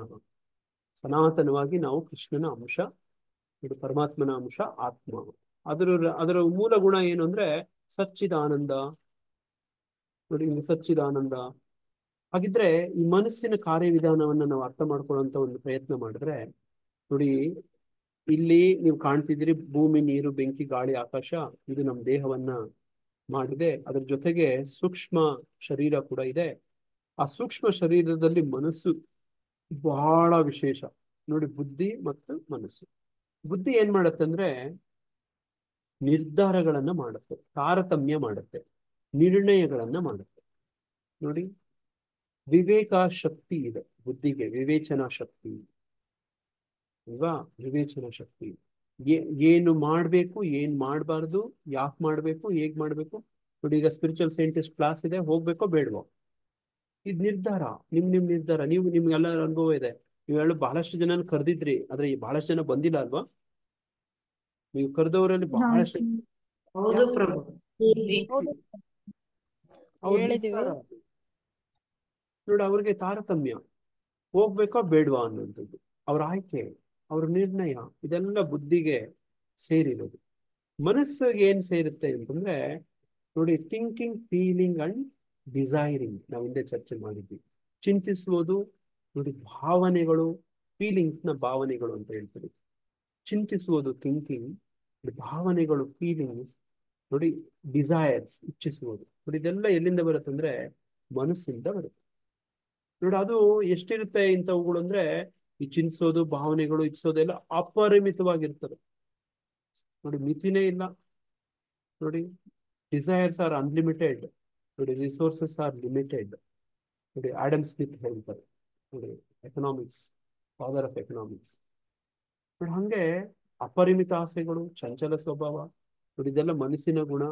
ಚಿಂತಿಸುವುದು, ಭಾವನೆಗಳು, ಇಚ್ಛಿಸುವುದು ನೋಡಿ ಅದರಲ್ಲಿ ಇಂದ್ರಿಯಗಳು, ನೋಡಿ ಭೌತಿಕ ಇಂದ್ರಿಯಗಳು, ಇವೆಲ್ಲ ಏನಿದಾವೆ ನೋಡಿ, ಇವತ್ತು ಬೆಳಗ್ಗೆ ಚರ್ಚೆ ಮಾಡ್ತಾ ಇದ್ವಿ. ಮನಸ್ಸು ನೋಡಿ ಈ ಪಂಚೇಂದ್ರಿಯಗಳಿಗೆ ಕಂಟ್ರೋಲ್ ಮಾಡುತ್ತೆ, ಒಡೆಯ. ನಾವು ಋಷಿಕೇಶ ಅಂತ ಓದಿದ್ವಲ್ವಾ ಬೆಳಗ್ಗೆ, ನೋಡಿ ಅಲ್ಲಿ ಚರ್ಚೆ ಮಾಡ್ತಿದ್ವಲ್ವಾ. ನೋಡಿ, ಮನಸ್ಸು ಕಣ್ಣುಗಳು, ಕಿವಿಗಳು, ನೋಡಿ ಇವೆಲ್ಲ ಸಂಗ್ರಹಿಸುವಂಥದ್ದು. ಕಣ್ಣುಗಳಿಗೆ ನೋಟ, ಕಿವಿಗಳಿಗೆ ಶಬ್ದ, ಮೂಗಿಗೆ ರುಚಿ, ನಾಲಿಗೆಗೆ ನೋಡಿ ಸುವಾಸನೆ, ಚರ್ಮಕ್ಕೆ ಸ್ಪರ್ಶ, ಇವೆಲ್ಲವೂ ಈ ಮನಸ್ಸಲ್ಲಿ ಶೇಖರಣೆ ಆಗುತ್ತೆ ಅನ್ನೋದು ವಿಚಾರ. ನೋಡಿ, ಹಿಂಗೆ ಮನಸ್ಸಿನ ಕಾರ್ಯವಿಧಾನವನ್ನು ನಾವು ಅರ್ಥ ಮಾಡ್ಕೊಳ್ಳೋ ಪ್ರಯತ್ನ ಮಾಡಬೇಕು. ಇದೆಲ್ಲ ತಮಗೆ ಬಹಳಷ್ಟು ಜನಕ್ಕೆ ಇದು ಗೊತ್ತಿರುವಂಥದ್ದೇ. ನಮ್ಮ ದೇಹವನ್ನ ನೋಡಿ ಉಪನಿಷತ್ತುಗಳಲ್ಲಿ ಒಂದು ರಥಕ್ಕೆ ಹೋಲಿಸ್ತಾರೆ. ನೋಡಿ, 5 ಇಂದ್ರಿಯಗಳನ್ನ 5 ಕುದುರೆಗಳಿಗೆ ಹೋಲಿಸ್ತಾರೆ. ನೋಡಿ, ಹಗ್ಗ ದಾರ ಇದೇನಿದೆಯಲ್ಲ ಇದನ್ನ ಮನಸ್ಸಿಗೆ ಹೋಲಿಸ್ತಾರೆ. ನೋಡಿ, ಇಲ್ಲಿ ಸಾರಥಿ ಯಾರು ಡ್ರೈವಿಂಗ್ ಮಾಡ್ತಿದ್ದಾನೆ ನೋಡಿ, ರಥ ಓಡಿಸ್ತಿದ್ದಾನೆ ನೋಡಿ, ಆತನ ಬುದ್ಧಿಗೆ ಹೋಲಿಸ್ತಿದ್ದಾನೆ. ನೋಡಿ, ಬುದ್ಧಿ ಮನಸ್ಸನ್ನ ನಿಯಂತ್ರಣ ಮಾಡ್ಬೇಕು, ಮನಸ್ಸು ನೋಡಿ ಇಂದ್ರಿಯಗಳನ್ನ ನಿಯಂತ್ರಣ ಮಾಡ್ಬೇಕು. ನೋಡಿ, ಆತ್ಮ ನೋಡಿ ದೇಹಿ ಅಂದ್ರೆ ನೋಡಿ ದೇಹದಲ್ಲಿ ಪ್ರಯಾಣಿಕ ಅಂತ. ದೇಹಿನೋಸ್ಮಿನ್ ಯಥಾ ದೇಹಿ ಕೌಮಾರಂ ಯೌವನಂ ಜರ. ನೋಡಿ, ದೇಹಿ ಅಂತ ದೇಹವನ್ನು ಧರಿಸಿರುವಂತ ಆತ್ಮ. ನೋಡಿ, ನಾವಿದು ಯಾವ್ದು ಅಲ್ಲ, ಬುದ್ಧಿ, ಮನಸ್ಸು, ಪಂಚೇಂದ್ರಿಯಗಳು ಯಾವ್ದು ಅಲ್ಲ. ನೋಡಿ, ಹಂಗೆ ಇಷ್ಟೆಲ್ಲ ಗೊತ್ತಾಗ್ಬಿಡ್ತು. ಈಗ ನಮಗೆ ಏನ್ ಮಾಡ್ಬೇಕು, ಏನ್ ಮಾಡಬಾರ್ದು, ಯಾವ್ದು ನಿಯಂತ್ರಣ ಮಾಡ್ಬೇಕು, ಹೇಗ್ ಮಾಡ್ಬೇಕು, ಯಾವ್ದು ನಮ್ಮನ್ನ ಹೇಗೆ ಡಿಸ್ಟ್ರಾಕ್ಟ್ ಮಾಡುತ್ತೆ ಅನ್ನೋದು ಗೊತ್ತಾಗುತ್ತೆ. ನೋಡಿ, ಹಂಗೆ ನಮ್ಮ ಈ ಇಡೀ ಈ ಒಂದು ಅಧಿವೇಶನ ನಾವು ಯಾಕೆ ಮಾಡ್ತಿದೀವಿ ಅಂದ್ರೆ ನೋಡಿ, ಈ ಒಂದು ಇವುಗಳಿಂದ ಹೆಂಗೆ ಹೊರಗಡೆ ಬರೋದು ಅಂತ. ಈಗ ನಮಗೆ ಮೊದಲು ತಿಳ್ಕೊಬೇಕು, ನಾವು ಸಮಸ್ಯೆಯಲ್ಲಿ ಇದೀವಿ ಅಂತ ಮೊದಲು ಅರ್ಥ ಮಾಡಿ. ನೀವು ಡಾಕ್ಟರ್ ಹತ್ರ ಹೋಗ್ತೀರಿ, ಡಾಕ್ಟ್ರು ಮೊದಲನೇ ಕೆಲಸ ಏನ್ ಮಾಡ್ತಾರೆ, ನೀವು ರೋಗ ಬಂದಿದೆಯೋ ಇಲ್ಲೋ ಅಂತ ನೋಡಿ ಹೇಳ್ತಾರೆ, ಹೌದಾ? ಹೌದು ಪ್ರಭು. ರೋಗ ಡಾಕ್ಟರ್ ಹೇಳ್ತಾರೆ ನಿಮ್ಗೆ ಇಂಥ ರೋಗ ಬಂದಿದೆ ಅಂತ ಹೇಳ್ತಾರೆ. ನೀವು ವಾದ ಮಾಡ್ತೀರಿ ನಮ್ಗೆ ಬಂದಿಲ್ಲ, ಹೋಗಲ್ಲೇ ಅಂದ್ರೆ ಡಾಕ್ಟರ್ನ ಏನು ಮಾಡಲ್ಲ, ಏನು ಔಷಧಿನೇ ಕೊಡಲ್ಲ, ಔಷಧಿನೂ ಕೊಡಲ್ಲ, ರೋಗನೂ ವಾಸಿ ಆಗಲ್ಲ, ನಾನು ಏನು ಆಗಿಲ್ಲ, ಚೆನ್ನಾಗಿದ್ದೀನಿ, ಹೋಗಲ್ಲೇ ಅಂದ್ರೆ ಡಾಕ್ಟರ್ಗೆ ಹತ್ರ ಏನ್ ಮಾಡ್ತಾನೆ? ಮೊದಲು ನಾವು ಗಂಭೀರವಾಗಿ ಅರ್ಥ ಮಾಡ್ಕೋಬೇಕು. ನಮಗೆ ನಾವು ಇರುವಂತ ಸ್ಥಳ ಹೇಗೆ, ನಾವು ಗತಿ ಹೇಗೆ, ಸ್ಥಿತಿ ಹೇಗೆ, ನೋಡಿ ನಾವು ಹೇಗೆ ವಿಚಲಿತರಾಗ್ತಿದ್ದೀರಿ, ಏನೆಲ್ಲ ಬಾಧೆಗಳಿದೆ, ನಾವು ಇರುವಂತ ಒಂದು ಸ್ಥಳ, ಎಲ್ಲವನ್ನ ತಿಳ್ಕೊಳ್ಳುವಂತ ಪ್ರಯತ್ನ ಆಗ್ಲಿ ಅಂತ ಇದು ಸೆಷನ್ ನಡೀತಿರೋದು. ನೋಡಿ, ಇದರಲ್ಲಿ ವಿವಿಧ ರೀತಿಯ ಗೊಂದಲಗಳಲ್ಲಿ ನಾವು ಸಿಕ್ಕಾಕೊಂಡಿರ್ತೀವಿ. ನೋಡಿ, ಚಿತ್ರದಲ್ಲಿ ತಾವು ಏನ್ ಕಾಣ್ತಿದ್ದೀರಲ್ವಾ, ನೋಡಿ ಜಟಿಲ, ಕುಟಿಲ, ನೋಡಿ ಇದೆಲ್ಲ ನೀವು ನೋಡಿ ಏನು ವೃಂದಾವನದಲ್ಲೇ ಕಾಣೋದಲ್ಲ, ನೀವು ಬ್ರಜಮಂಡಲದಲ್ಲಿ ಜಟಿಲ, ಕುಟಿಲ ಅಲ್ವಾ. ನೋಡಿ, ರಾಧಾರಾಣಿಯವರ ಅತ್ತೆ ಮತ್ತೆ ನಾಗ್ನಿ, ನೋಡಿ ಇದು ನಮ್ಮಲ್ಲೇ ಇದಾವೆ. ಬಹಳ ಬಹಳ ಸಂಕೀರ್ಣವಾದದ್ದು, ಕಾಂಪ್ಲೆಕ್ಸ್ ಆಗಿರುವಂಥದ್ದು. ನೋಡಿ ಹಿಂಗೆ ಗೊಂದಲದ ಆತಂಕ ಲಕ್ಷಣಗಳು ಎಷ್ಟೊಂದಿದಾವೆ. ನಾನು ಏನು ಹೊಸದಾಗಿ ಹೇಳ್ಕೊಡ್ಬೇಕಾಗಿಲ್ಲ. ನೋಡಿ ಈ ಗೊಂದಲದ ಆತಂಕದ ಲಕ್ಷಣಗಳು ಏನೇನು ಇರ್ತವೆ ಅಂತ ಹೇಳಿ ನೋಡಿ ನಿಮ್ಗೆಲ್ಲರಿಗೂ ಗೊತ್ತಿರೋದೆ ಅಲ್ವಾ. ದೊಡ್ಡ ಪಟ್ಟಿ ಇದೆ. ಗೊಂದಲದ ಆತಂಕದ ಲಕ್ಷಣಗಳು ಏನೇನಾಗಿರ್ತವೆ, ಯಾರಾದ್ರೂ ಹೇಳ್ತೀರಾ?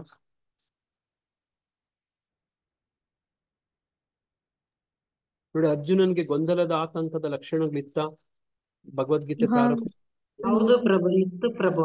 1ನೇ ಅಧ್ಯಾಯದಲ್ಲಿ 2ನೇ ಅಧ್ಯಾಯದ ಪ್ರಾರಂಭದಲ್ಲಿ ಓದ್ತೀವಲ್ವಾ, ಹೌದು ಪ್ರಭು. ಹಂಗೆ ಆಗ್ಬಿಡುತ್ತೆ. ಆಗ್ಬಿಟ್ಟ ಅರ್ಜುನ. ಏನ್ ಮಾಡ್ಬೇಕು ಏನ್ ಮಾಡ್ಬಾರ್ದು ಅನ್ನೋದು ಗೊತ್ತಾಗ್ಬೇಕು ಅರ್ಜುನ. ಅದಕ್ಕೆ ಒಂದು ಇದು ಹೇಳಿದ್ರಿ ಪ್ರಭು ಮೊನ್ನೆ ನೀವು, ಯಾರು ಸತ್ವಗುಣದಲ್ಲಿದ್ದು ಪ್ರಸಾದ ತಗೊಳ್ತಾ ಇರ್ತಾರೋ, ಯಾರ್ಗೆ ಆತರ ಗೊಂದಲ ಬರುತ್ತೋ, ಹೃದಯದಲ್ಲಿರೋ ಪರಮಾತ್ಮ ಅವ್ರಿಗೆ ಸೂಚನೆಗಳನ್ನ ಕೊಡ್ತಾರೆ ಅಂತ. ಹೃದಯದಲ್ಲಿರೋ ಪರಮಾತ್ಮ ಚೈತ್ಯ ಗುರು ಆಗಿ ಮಾರ್ಗದರ್ಶನ ಮಾಡಕ್ಕೆ ಹೋಗ್ತಾನೆ, ಪ್ರಯತ್ನ ಮಾಡ್ತಾನೆ ಆತ. ನೋಡಿ ಹಾಗೇನೆ ಆತನ ಪ್ರತಿನಿಧಿ ಚೈತ್ಯ ಗುರು ವ್ಯಕ್ತಿ ರೂಪವಾಗಿಯೂ ಕೂಡ ಕಳಿಸ್ಕೊಡ್ತಾನೆ. ನೋಡಿ ಹಂಗೆ ನಾವು ಗುರುಗಳ ಆಶ್ರಯಗಳನ್ನು ತಗೋತೀವಿ. ಪ್ರಭುಪಾದರ ಆಶ್ರಯಗಳನ್ನ, ಪ್ರಭುಪಾದರ ಪುಸ್ತಕಗಳನ್ನ, ಪ್ರಭುಪಾದರ ಸಂಸ್ಥೆಗಳನ್ನ ಆಶ್ರಯಗಳನ್ನು ಪಡೀತೀವಿ. ನೋಡಿ ಈ ಭಗವದ್ಗೀತೆ ಈ ಶ್ಲೋಕದಲ್ಲಿ ತುಂಬಾ ಚೆನ್ನಾಗಿ ಹೇಳ್ತಾರೆ. ಈ ಮಾರ್ಕ್ ಹಾಕಿಟ್ಕೊಳ್ಳಿ, ಓದ್ಕೊಳ್ಳಿ ಓದ್ಕೊಳ್ಳಿ ಓದ್ಕೊಳ್ಳಿ ಓದ್ಕೊಳ್ಳಿ ಓದ್ಕೊಳ್ಳಿ. ಧ್ಯಾಯತೋ ವಿಷಯಂ ಪುಂಸ ಸಂಗಸ್ತೇಷೋಪಜಾಯತೆ ಸಂಗ ಸಂಜಾಯತೆ ಕಾಮಃ ಕಾಮಾತ್ ಕ್ರೋಧೋ ಅಭಿಜಾಯತೆ.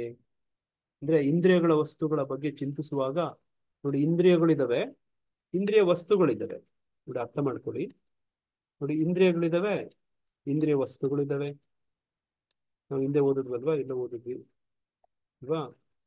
ನೋಡಿ ಕಣ್ಣು ಈಗೆಲ್ಲ ಓದಿದ್ವಲ್ವಾ, ಇಂದ್ರಿಯಗಳಿದಾವೆ, ಇಂದ್ರಿಯ ವಸ್ತುಗಳಿದಾವೆ. ನೋಡಿ ಅದನ್ನೇ ಚಿಂತೆ ಮಾಡ್ತಿರುತ್ತೆ. ಇಂದ್ರಿಯಗಳ ವಸ್ತುಗಳ ಬಗ್ಗೆ ಚಿಂತಿಸುವಾಗ ಒಬ್ಬ ವ್ಯಕ್ತಿಯು ಅವುಗಳ ಬಗ್ಗೆ ಮೋಹವನ್ನ ಬೆಳೆಸ್ಕೊಳ್ತಾನೆ.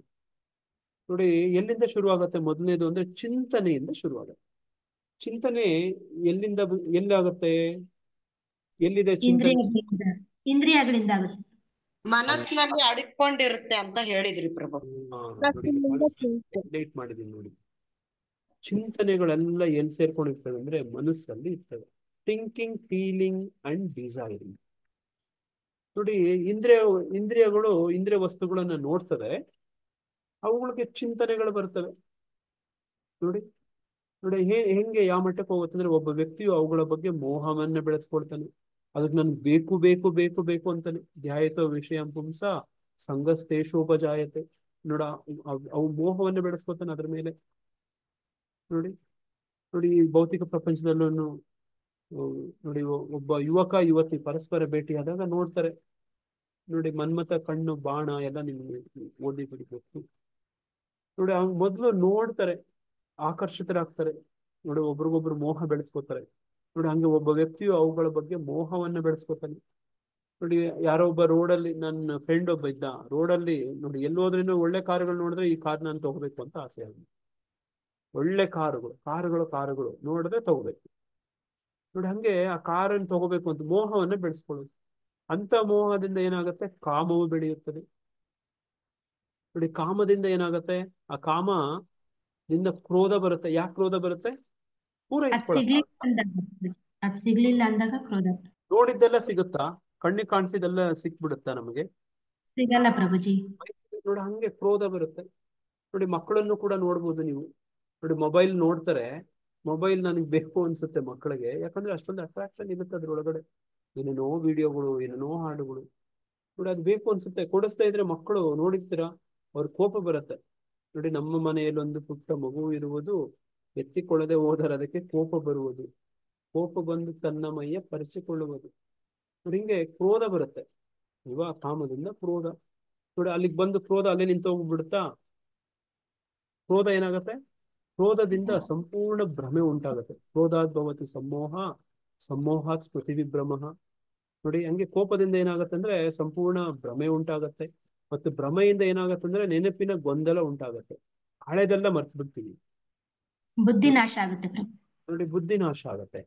ಹಂಗೆ ನೆನಪು ಗೊಂದಲಕ್ಕೊಳಗಾದಾಗ ಬುದ್ಧಿ ಶಕ್ತಿ ಕಳ್ಕೊತೀವಿ. ಬುದ್ಧಿನಾಶೋ, ಬುದ್ಧಿನಾಶ. ನೋಡಿ ಬುದ್ಧಿ ನಾಶ ಆಗೋಯ್ತು. ನೋಡಿ ಪ್ರಣಶ್ಯತಿ. ಈಗ ಈ ಶ್ಲೋಕವನ್ನು ಕಲ್ತ್ಕೊಂಡ್ಮೇಲೆ ನೋಡಿ ಈ ಸ್ಲೈಡ್ ಅನ್ನು ನೋಡಿ ಎಲ್ಲ ಅರ್ಥ ಮಾಡ್ಕೊಳ್ಳೋಣ. ನೋಡಿ ಇಂದ್ರಿಯ ವಸ್ತುಗಳನ್ನ ನೋಡ್ತವೆ. ನೋಡಿ ಅವುಗಳು ಚಿಂತನೆಗಳು ಬರುತ್ತೆ, ಭಾವನೆಗಳು ಬರುತ್ತೆ, ಇಚ್ಛೆಗಳು ಬರುತ್ತೆ. ನೋಡಿ ಇವುಗಳೆಲ್ಲ ಡಿಸ್ಟ್ರಾಕ್ಟ್ ಆಗಿದ್ದು ಬುದ್ಧಿಯನ್ನ ನಾಶ ಮಾಡುತ್ತೆ. ನೋಡಿ ಬುದ್ಧಿಗೇನು ನಿರ್ಧಾರ, ತಾರತಮ್ಯ, ನಿರ್ಣಯ ಎಲ್ಲ ಮಾಡ್ಬೇಕಾಗಿತ್ತು. ನೋಡಿ ಹಿಂಗೆ ಈ 2ನೇ ಅಧ್ಯಾಯದ 62ನೇ ಶ್ಲೋಕ ತುಂಬಾ ಮುಖ್ಯ. ನೋಡಿ ಇಲ್ಲಿ ಸ್ವಯಂ ವಿನಾಶದ ಹಾದಿ ಹಿಂಗ್ ಶುರು ಆಗುತ್ತೆ. ಮೊದಲು ಚಿಂತನೆ ಬರುತ್ತೆ, ಆಮೇಲೆ ಆಕರ್ಷಣೆ ಆಗುತ್ತೆ, ಆಮೇಲೆ ನೋಡಿ ಅದರಲ್ಲಿ ಇಟ್ಕೊಂತೀವಿ ನಾವು, ಅಂದ್ರೆ ಕಾಮ ಬರುತ್ತೆ. ನೋಡಿ ಅದರಿಂದ ಕ್ರೋಧ ಬರುತ್ತೆ. ನೋಡಿ ಅದರಿಂದ ಸಮೋಹ ಆಗತ್ತೆ, ಭ್ರಮೆ ಆಗ್ತೀವಿ. ನೋಡಿ ಹಂಗೆ ಸ್ಮೃತಿ ಭ್ರಂಶ ಆದಾಗತ್ತೆ, ಮರ್ತೋಗ್ಬಿಡ್ತೀವಿ, ಏನ್ ಮಾಡ್ಬೇಕು ಏನ್ ಮಾಡಬಾರ್ದು ಅಂತ ಗೊತ್ತಾಗಲ್ಲ. ನೋಡಿ ಬುದ್ಧಿನಾಶ ಆಗತ್ತೆ, ಮೂರ್ಖರಾಗ್ಬಿಡ್ತೀವಿ. ಪ್ರಣಶ್ಯತಿ, ವಿನಾಶ ಆಗತ್ತೆ, ಮತ್ತೆ ಪತನ ಆಗ್ತೀವಿ. ನೋಡಿ ಹಿಂಗೆ ಬದುಕು ಹಿಂಗೇ ಹೋಗ್ತಾ ಇರುತ್ತೆ. ನೋಡಿ ಅದನ್ನೇ ನಾವಿಲ್ಲಿ ಚರ್ಚೆ ಮಾಡಕ್ ಪ್ರಯತ್ನ ಮಾಡ್ತಿರೋದು. ನೋಡಿ ಇವೆಲ್ಲ ತಿಳ್ಕೊಂಡ್ಮೇಲೆ ಈಗ ಪ್ರಾಯೋಗಿಕ ಪರಿಹಾರಗಳು ಮುಖ್ಯ. ಈಗ ನಾವ್ ಇಷ್ಟೊತ್ತು ಏನ್ ಅರ್ಥ ಮಾಡ್ಕೊಂಡ್ವಿ? ನೋಡಿ ಏನೇನೆಲ್ಲ ಡಿಸ್ಟ್ರಾಕ್ಷನ್ಸ್, ವಿಚಲತೆಗಳಿದಾವೆ, ಅವು ಯಾವ್ಯಾವು, ಹೇಗಾಗ್ತವೆ, ನೋಡಿ ಅದು ಎಲ್ಲಿ ಪ್ರಾರಂಭ, ಬುದ್ಧಿ, ಮನಸ್ಸು, ನೋಡಿ ಇಂದ್ರಿಯಗಳು, ಅವುಗಳಿಗಿರುವಂತ ಸಂಬಂಧ, ನೋಡಿ ಇವುಗಳನ್ನೆಲ್ಲನೂ ಕೆಲವೊಂದು ಉದಾಹರಣೆಗಳ ಜೊತೆಗೆ ತಿಳ್ಕೊಂಡ್ವಿ. ಈಗ ಅದು ಹೆಂಗೆ ಪರಿಹಾರ ಮಾಡ್ಕೊಳ್ಳೋದಪ್ಪ ಅಂತ ನೋಡಿ. ಈಗ ಪ್ರಾಯೋಗಿಕ ಪರಿಹಾರ ಏನ್ ಮಾಡ್ಬೇಕು ಆಗಿದ್ರೆ, ನಾವು ಯೋಜನೆ ಮತ್ತೆ ಮೇಲ್ವಿಚಾರಣೆ ಮಾಡ್ಬೇಕು, ಪ್ಲಾನಿಂಗ್ ಮಾಡ್ಕೋಬೇಕು. ನೋಡಿ ಏನ್ ಮಾಡ್ಬೇಕು ಬದುಕಲ್ಲಿ, ಬದುಕಿನ ಗುರಿ ಏನಾಗಿರ್ಬೇಕು, ಅದು ಹೆಂಗಿರ್ಬೇಕು ಅಂದ್ರೆ, ಪ್ಲಾನಿಂಗ್ ಹೇಗಿರ್ಬೇಕು ಅಂದ್ರೆ, ಇವತ್ತಿಗೆ ನೋಡಿ 1 ವಾರಕ್ಕೆ, 1 ತಿಂಗಳಿಗೆ, 1 ವರ್ಷಕ್ಕೆ, ನೋಡಿ 10 ವರ್ಷಕ್ಕೆ, ನೋಡಿ 20 ವರ್ಷಕ್ಕೆ, ಜೀವನ ನೋಡಿ ನಮ್ ಬದುಕಿರೋವರೆಗೂ, ಬದುಕಿನ ನಂತರನೂ ಕೂಡ ಪ್ಲಾನಿಂಗ್ ಮಾಡ್ಕೋಬೇಕು. ನಮಗಷ್ಟೇ ಅಲ್ಲ, ನಮ್ಮ ಮೇಲೆ ಅವಲಂಬಿತರಾಗಿರೋರ್ಗೆಲ್ಲನೂ ಮಾಡ್ಬೇಕು. ನೋಡಿ ಒಂದ್ ತಂದೆ ತಾಯಿ ನಾನು ನೋಡ್ತೀನಿ, ನೋಡಿ ನಮ್ಮ ಬಂಧು ಬಳಗದಲ್ಲೇ ನೋಡ್ತೀನಿ. ನೋಡಿ ನಿಮ್ಮಲ್ಲೂ ಆ ತಂದೆ ತಾಯಿ ಮಕ್ಕಳು ಚೆನ್ನಾಗಿ ಬಾಳ್ಲಿ, ಬದುಕಲಿ, ಮುಂದಿನ ಅವರ ಭವಿಷ್ಯ ತುಂಬಾ ಚೆನ್ನಾಗಿರ್ಲಿ ಅಂತ ಹೇಳಿ ಎಷ್ಟು ಕಷ್ಟಪಡ್ತಾರೆ ಗೊತ್ತಾ. ಅವ್ರು ಗಳಿಸಿದ್ದೆಲ್ಲ ಉಳಿಸಿ, ನೋಡಿ ಅವ್ರಿಗೆ ಟ್ಯೂಷನ್ಗಳಿಗೆ ಹಾಕಿ, ನೋಡಿ ಅವ್ರಿಗೆ ಎಜುಕೇಶನ್ ಅಂತೆಲ್ಲ ಕೊಡ್ಸಿ, ಎಷ್ಟು ವರ್ಷಕ್ಕೆ ಉಪಯೋಗ ಆಗತ್ತದು? ಒಂದ್ 30-40 ವರ್ಷ, 30 ವರ್ಷ 35 ವರ್ಷ ಆಗುತ್ತೆ ಪ್ರಭು. ಅಷ್ಟೇ. ನೋಡಿ ಅಂದ್ರೆ ಅದ್ರ ಆದ್ಮೇಲೆ 100 ವರ್ಷ ಆಮೇಲೆ ಮದ್ವೆ ಮಾಡ್ಕೊಂಡು ಹೋಗ್ಬಿಡ್ತಾರ ಪ್ರಭು. 100 ವರ್ಷ ಆದ್ಮೇಲೆ, 200 ವರ್ಷ ಆದ್ಮೇಲೆ ಅದಕ್ಕೇನು ಪ್ಲಾನಿಂಗ್ ಬೇಡ್ವಾ? ಪ್ಲಾನೇ ಮಾಡಿಲ್ಲ ಪ್ರಭುಜಿ. ಅದಕ್ಕೇನ್ ಪ್ಲಾನು ಅಲ್ವಾ? ನೋಡಿ ಹಂಗೆ ಭಾಗವತ ಪುರಾಣದಲ್ಲಿ ನೋಡಿ ಭರತ ಬಾಹುಬಲಿಯ ತಂದೆ ವೃಷಭದೇವ, ನೋಡಿ ವೃಷಭದೇವರು ಹೇಳ್ತಾರೆ, ಮಾತಾನ ಸಸ್ಯಾತ್, ಪಿತಾನ ಸಸ್ಯಾತ್, ಗುರುನ ಸಸ್ಯಾತ್, ದೈವಂನ ಸಸ್ಯಾತ್, ಬಂಧುನ ಸಸ್ಯಾತ್ ಅಂತ ಹೇಳ್ತಾರೆ. ತಂದೆ ಆಗ್ಬೇಡಿ, ತಾಯಿ ಆಗ್ಬೇಡಿ, ಗುರು ಆಗ್ಬೇಡಿ, ದೇವತೆ ಆಗ್ಬೇಡಿ, ಬಂಧುಗಳಾಗ್ಬೇಡಿ, ನಿಮ್ ಯೋಗ್ಯತೆ ಇಲ್ಲದಿದ್ರೆ ಆಗ್ಬೇಡಿ ಅಂತ. ಯೋಜನೆ ನೋಡಿ, ಪ್ಲಾನಿಂಗ್ ಇದು ಬಹಳ ಮುಖ್ಯ. ನೋಡಿ ನಮಗೂ ಈ ತರ ಡೈಲಿ, ವೀಕ್ಲಿ, ಮಂತ್ಲಿ ಅನ್ನೋದು ಇರ್ಬೇಕು. ನೋಡಿ ಹಿಂಗೆ ಯೋಜನೆ ಮಾಡ್ಕೊಂಡೇ ಇದ್ರೆ ಸಾಕಾಗಲ್ಲ. ನೋಡಿ ಅದನ್ನ ಸೂಪರ್ವಿಷನ್ ಕೂಡ ಮಾಡ್ಬೇಕು. ವಿಶೇಷವಾಗಿ ಯಾರಾದ್ರೂ ಹಿರಿಯ ಭಕ್ತರಿಗೆ ನಮ್ಮ ಮೇಲೆ ಸೂಪರ್ವೈಸ್ ಮಾಡಕ್ಕೆ, ಗೈಡ್ ಮಾಡಕ್ಕೆ ಕೊಡ್ಬೇಕು. ಟ್ರ್ಯಾಕಿಂಗ್ ಮಾಡ್ಬೇಕು. ನೋಡಿ ಡೈಲಿ, ವೀಕ್ಲಿ, ಮಂತ್ಲಿ, ಇಯರ್ಲಿ. ನೋಡಿ ಮೊನ್ನೆ ಗುರು ಮಹಾರಾಜರು ಪ್ರಭುಪಾದರಿಗೆ ರಿಪೋರ್ಟ್ ಕೊಟ್ರು, ಇಯರ್ಲಿ ರಿಪೋರ್ಟ್ ಕೊಟ್ರು. ಯಾವತ್ತು ಕೊಟ್ರು? ವ್ಯಾಸ ಪೂಜೆ. ದಿನ ನೋಡಿ ಅವ್ರು ಹೇಳ್ತಾರೆ, this is the date to submit my report ಅಂತ ಹೇಳ್ತಾರೆ. ಇಯರ್ಲಿ ರಿಪೋರ್ಟ್ ಕೊಟ್ರು. ನೋಡಿ ಹಂಗೆ ರಿಪೋರ್ಟ್ ಕೊಡ್ಬೇಕಾಗತ್ತೆ, ವರದಿ ಕೊಡ್ಬೇಕಾಗತ್ತೆ. ನೋಡಿ ನಮ್ಮ ಮೇಲೆ ಯಾವಾಗ್ಲೂ ಯಾರಾದ್ರೂ ಒಬ್ರು ಇರ್ಲೇಬೇಕು. ಯಾರೇ ಎಷ್ಟೇ ದೊಡ್ಡವರಾದ್ರೂ ಕೂಡ ಅವ್ರ ಮೇಲೆ ಒಬ್ಬರು. ನೋಡಿ ನಿಯಮಿತವಾಗಿ ಪ್ರಭುಪಾದರ ಪುಸ್ತಕಗಳನ್ನು ಓದ್ಬೇಕು. ನೋಡಿ ಪ್ರವಚನಗಳನ್ನು ಕೇಳಬೇಕು. ನೋಡಿ ಈ ತರ ಬುದ್ಧಿವಂತ ಗುಂಪು ಒಳಗಡೆ ಸೇರ್ತದೆ. ಯಾರು ನಮಗಿಂತ ಇನ್ನೂ ಉತ್ತಮರಿದ್ದಾರೋ ಅವ್ರ ಬಗ್ಗೆ ನೋಡಿ ಅವ್ರ ಜೊತೆ ಸೇರ್ತದೆ. ಜೊತೆಯಲ್ಲಿ ನೋಡಿ ಸಾಧನೆ ಮಾಡೋ ಪ್ರಯತ್ನ ಮಾಡಿ. ನೋಡಿ ಹಿಂಗೆಲ್ಲಾನು ಮಾಡುವಂಥದ್ದು. ಹಿರಿಯರಿಂದ ನಾವು ಮೇಲ್ವಿಚಾರಣೆ ತಗೋಬೇಕು. ನೋಡಿ ಮಾರ್ಗದರ್ಶಕರಲ್ಲೂ ಕೂಡ 3 ತರ ಇರ್ತವಂತೆ. ಯಾರ್ಯಾರು ಇಲ್ಲಿ ಏನ್ ಕಾಣ್ತಾ ಇದೆ? 3 ತರದ ಮಾರ್ಗದರ್ಶಕರು.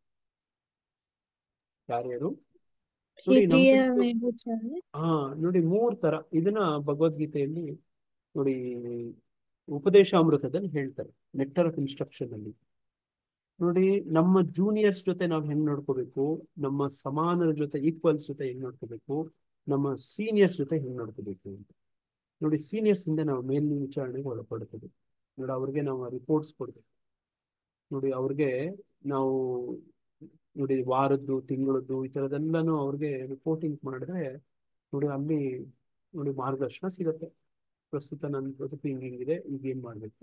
ನೋಡಿ ಹಂಗೆ ಸಮಾನರ ಜೊತೆ ಹೆಂಗಿರ್ಬೇಕು ಅಂದ್ರೆ ನಾವು ಅವ್ರ ಜೊತೆ ಫ್ರೆಂಡ್ಸ್ ತರ ನೋಡಿ ಒಂದು ಸ್ಟಡಿ ಕಾರ್ಡ್ ಮಾಡ್ಕೊಳ್ಳೋದು. ನೋಡಿ ಅವ್ರು ಪ್ರತಿದಿನ ಅವ್ರಿಗೆ ನಾವು ನಮಗೆ ಅವರು ನೋಡಿ ತಿದ್ದೋದು. ನೋಡಿ ಏನಾದ್ರು ನಾನು ಪತನ ಆಗ್ತಿದ್ರೆ ಅವ್ರ ಕೈ ಹಿಡ್ಕೊಂಡು ಮೇಲೆ ಎತ್ತೋದು, ಅವ್ರು ಆಗ್ತಿದ್ರೆ ನಾನು ಮಾಡೋದು. ನೋಡಿ ಈ ಥರದ ಎಲ್ಲಾನು ಒಂದು ಗ್ರೂಪಿಂಗ್ ಮಾಡ್ಕೊಳ್ಳೋದು ಸಮಾನರ ಜೊತೆಗೆ. ಜೂನಿಯರ್ಸ್ಗೆ ನಾವು ಗೈಡೆನ್ಸ್ ಮಾಡ್ಬೇಕು, ಸಹಾಯ ಮಾಡ್ಬೇಕು ಅವ್ರ ಬಗ್ಗೆ. ನೋಡಿ ನಮಗೆ ನಾವು ಅವ್ರಿಗೆ ಪ್ರೇರಣೆ ಆಗಿರ್ಬೇಕು, ಗುಡ್ ಎಕ್ಸಾಂಪಲ್ಸ್ ಆಗಿ. ನೋಡಿ ಈ ಥರದ್ದು ನೋಡಿ ಸಲಹೆ ಹೇಳ್ತಾರೆ. ಇದನ್ನ ನಾವು ಹೇಗ್ ಮಾಡ್ಬೋದು ಅನ್ನೋದನ್ನ ನಾವು ನಾವು ಇದ್ರ ಬಗ್ಗೆ ಯಾರಾದ್ರೂ ಗಂಭೀರವಾಗಿದ್ರೆ ಇದ್ರ ಬಗ್ಗೆ ಚಿಂತನೆ ಮಾಡಿ. ಹಂಗೆ ಜೀವನದಲ್ಲಿ ಗುರಿಯನ್ನ ನಿಗದಿಪಡಿಸ್ಕೊಳ್ಳೋದು ಬಹಳ ಮುಖ್ಯ. ಮುಂದೆ ಗುರು ಹಿಂದೆ ಗುರಿ ಅಲ್ಲ, ಮುಂದೆ ಗುರಿ ಹಿಂದೆ ಗುರು ಇರಬೇಕು. ನೋಡಿ ಗುರಿ ಇಲ್ದೇನೆ ಯಾವುದು ಮಾಡೋಕ್ಕಾಗಲ್ಲ. ನಾನು ಏನ್ ಮಾಡ್ಬೇಕು ಅನ್ನೋಂಥದ್ದು ಗೊತ್ತಿರ್ಬೇಕು, ಬದುಕಲ್ಲಿ ನನ್ನ ಉದ್ದೇಶ ಏನು ಅನ್ನೋದು ಗೊತ್ತಿರ್ಬೇಕು. ನೋಡಿ ಇಡೀ ಈ ಸೆಷನ್ ಮಾಡ್ತಿರೋದು ಇದಕ್ಕೋಸ್ಕರನೇ. ನಮ್ಮ ಬದುಕಿನ ಗುರಿ ಏನಾಗಿರ್ಬೇಕು, ಯಾವ್ದಾಗಿರ್ಬೇಕು, ಹೆಂಗೆ ಪ್ಲಾನಿಂಗ್ ಮಾಡ್ಕೋಬೇಕು, ಹೆಂಗೆ ಡಿಸ್ಟ್ರಾಕ್ಷನ್ಸ್ ಬರ್ತದೆ, ಹೆಂಗೆ ಅದನ್ನ ಎಚ್ಚೆತ್ಕೋಬೇಕು. ನೋಡಿ ನಮ್ಮ ಕುಟುಂಬಕ್ಕೆ, ನಮ್ಮ ಸಮಾಜಕ್ಕೆ, ನಮ್ಮ ದೇಶಕ್ಕೆ ನಮ್ಮ ಕರ್ತವ್ಯ ಏನು ಅನ್ನೋದು ಕೂಡ ಗೊತ್ತಿರ್ಬೇಕು. ನೋಡಿ ನಾವು ಆ ಗುರಿಯನ್ನು ಇಟ್ಕೊಂಡು ಅದನ್ನ ತಲುಪೋದಕ್ಕೋಸ್ಕರ ಆ ಗುರಿ ಹೆಂಗಿಟ್ಕೋಬೇಕು ಅಂದ್ರೆ ನಾವು ಅದನ್ನ ಪಾಸಿಬಲ್ ಆಗೋದು. ಅಮೆರಿಕ ಪ್ರೆಸಿಡೆಂಟ್ ಆಗಕ್ಕಾಗತ್ತಾ? ನಾನು ಅಮೆರಿಕ ಪ್ರೆಸಿಡೆಂಟ್ ಆಗ್ಬೇಕು ಅಂತ ಗುರಿ ಇಟ್ಕೊಂಡಿದ್ದೀನಿ ಅಂದ್ರೆ ಅದು ಸಾಧ್ಯನಾ? ಆಗಲ್ಲ ಪ್ರಭು, ಆಗಲ್ಲ. ಯಾಕಾಗೋದಿಲ್ಲ? ನೋಡಿ ಕೆಲವೆಲ್ಲ ಹೇಳ್ತಾರೆ impossible is not in my dictionary ಅಂತ ಹೇಳ್ತಾರೆ. ನೋಡಿ ಅದು ಇಂಪಾಸಿಬಲ್. ಯಾಕೆಂದ್ರೆ ಅಮೆರಿಕ ಕಾನೂನು ಪ್ರಕಾರ ಅಮೆರಿಕ ಪ್ರೆಸಿಡೆಂಟ್ ಯಾರಾಗ್ಬೋದು ಅಂದ್ರೆ ಆ ದೇಶದಲ್ಲಿ ಹುಟ್ಟಿರ್ಬೇಕು. ನಾನು ಹುಟ್ಟಿದಿನ ಇಲ್ಲ ಅಮೆರಿಕ? ಪ್ರಭು. ನೋಡಿ ನಾನು ಅಮೆರಿಕ ಪ್ರೆಸಿಡೆಂಟ್ ಆಗ್ಬೇಕು ಅಂತ ಗುರಿ ಇಟ್ಕೊಂಡ್ರೆ ಫೂಲ್ ಆಗ್ತೀನಿ. ಆಗಲ್ಲ ಪ್ರಭು. ಹಂಗೆ ಏನ್ ಪಾಸಿಬಲ್ ಅನ್ನೋದನ್ನ ನೋಡ್ಬೇಕು. ಈಗ ನಾನು MBBS ಜಾಯ್ನ್ ಆಗ್ಬೋದಾ? ಈಗ ನಾನು ಆಗ್ಬೋದು ಪ್ರಭು. ಈ ವಯಸ್ಸಲ್ಲಿ ಇಷ್ಟು ಮುಂದೆ ಏಜ್ ನೋಡ್ತಾರೆ ಅಲ್ವಾ, ಮುಂದೆ ಹೋಗ್ಬಿಟ್ಟಿದೀನಿ. ಹಿಂದೆ ನೋಡಿ ಅದನ್ನ ಗುರಿ ಇಟ್ಕೊಂಡ್ರೆ ತಪ್ಪಾಗತ್ತೆ ಅಲ್ವಾ? ನೋಡಿ ಹಿಂಗೆ ನಮ್ಮ ಬಗ್ಗೆ ನಾವೇ ಯೋಚನೆ ಮಾಡ್ಕೋಬೇಕು. ಬದುಕಲ್ಲಿ ಎಲ್ಲರಿಗೂ ಗುರಿ ಇರಬೇಕು. ಆ ಗುರಿ ಕೃಷ್ಣ ಪ್ರಜ್ಞೆಗೆ ಪೂರಕವಾಗಿ ಇರ್ಬೇಕು. ನೋಡಿ ನಾನು ಹೆಂಗಾದ್ರೂ ಮಾಡಿ ಕ್ರೋರ್ಪತಿ ಆಗ್ಬೇಕು, ಅದು ಒಂದು ಗ್ಯಾಮ್ಲಿಂಗ್ ಆಡಿನೋ ಡ್ಯೂಟಿ ಮಾಡಿನೋ ಹಂಗಲ್ಲ. ಹೆಂಗೆ ಗುರಿಯನ್ನ ಇಟ್ಕೊಳ್ಳೋದು ಅನ್ನೋನ್ಸತಿ ಮುಖ್ಯ. ನೋಡಿ ಈ ಗುರಿಯನ್ನ ಇಟ್ಕೊಳ್ಳೋಕೆ ಮುಖ್ಯವಾಗಿ ನಮ್ಗೇನ್ ಡಿಸ್ಟ್ರಾಕ್ಷನ್ ಅಲ್ಲಿ ಬಹಳ ಮುಖ್ಯವಾದದ್ದು ಟೈಮ್ ಮ್ಯಾನೇಜ್ಮೆಂಟ್.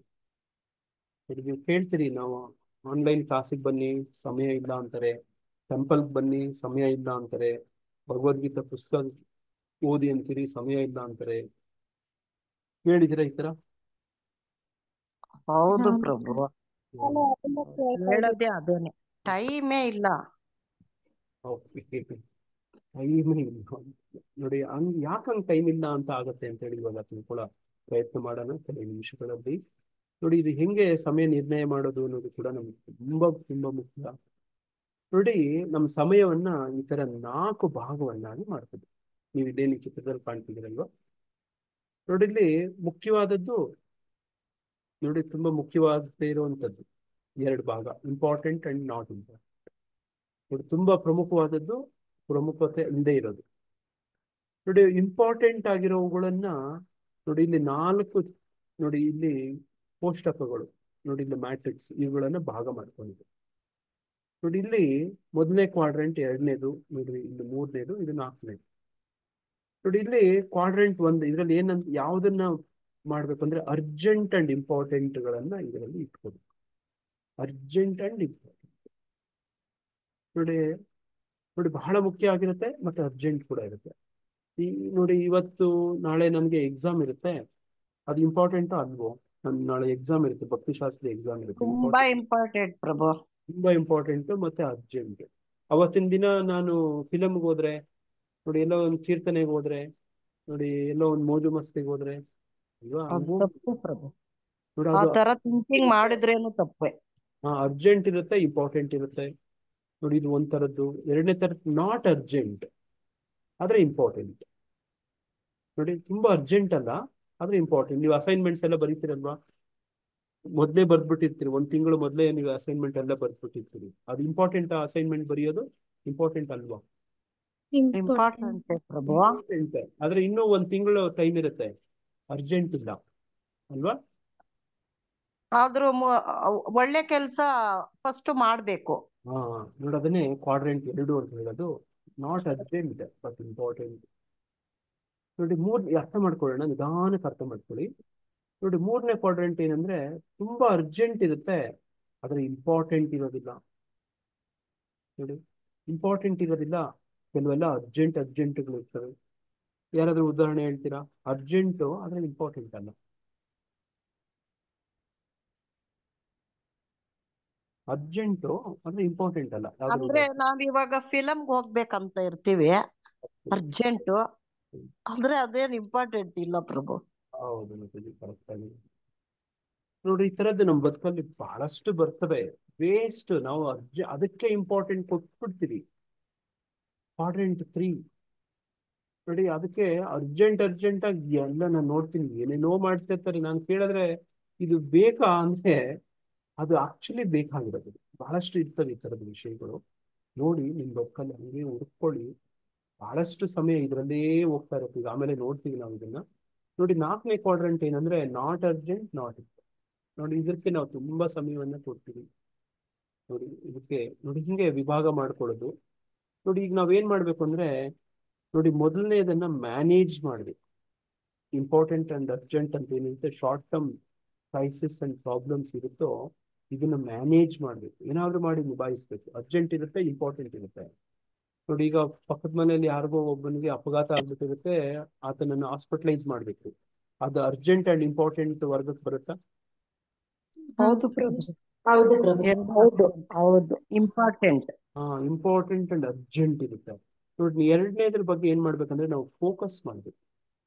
ನೋಡಿ ಇದು ಲಾಂಗ್ ಟರ್ಮ್ ನೋಡಿ ಗೋಲ್ಸ್ ಆಗಿ ಇರುತ್ತೆ. ಇದು long term.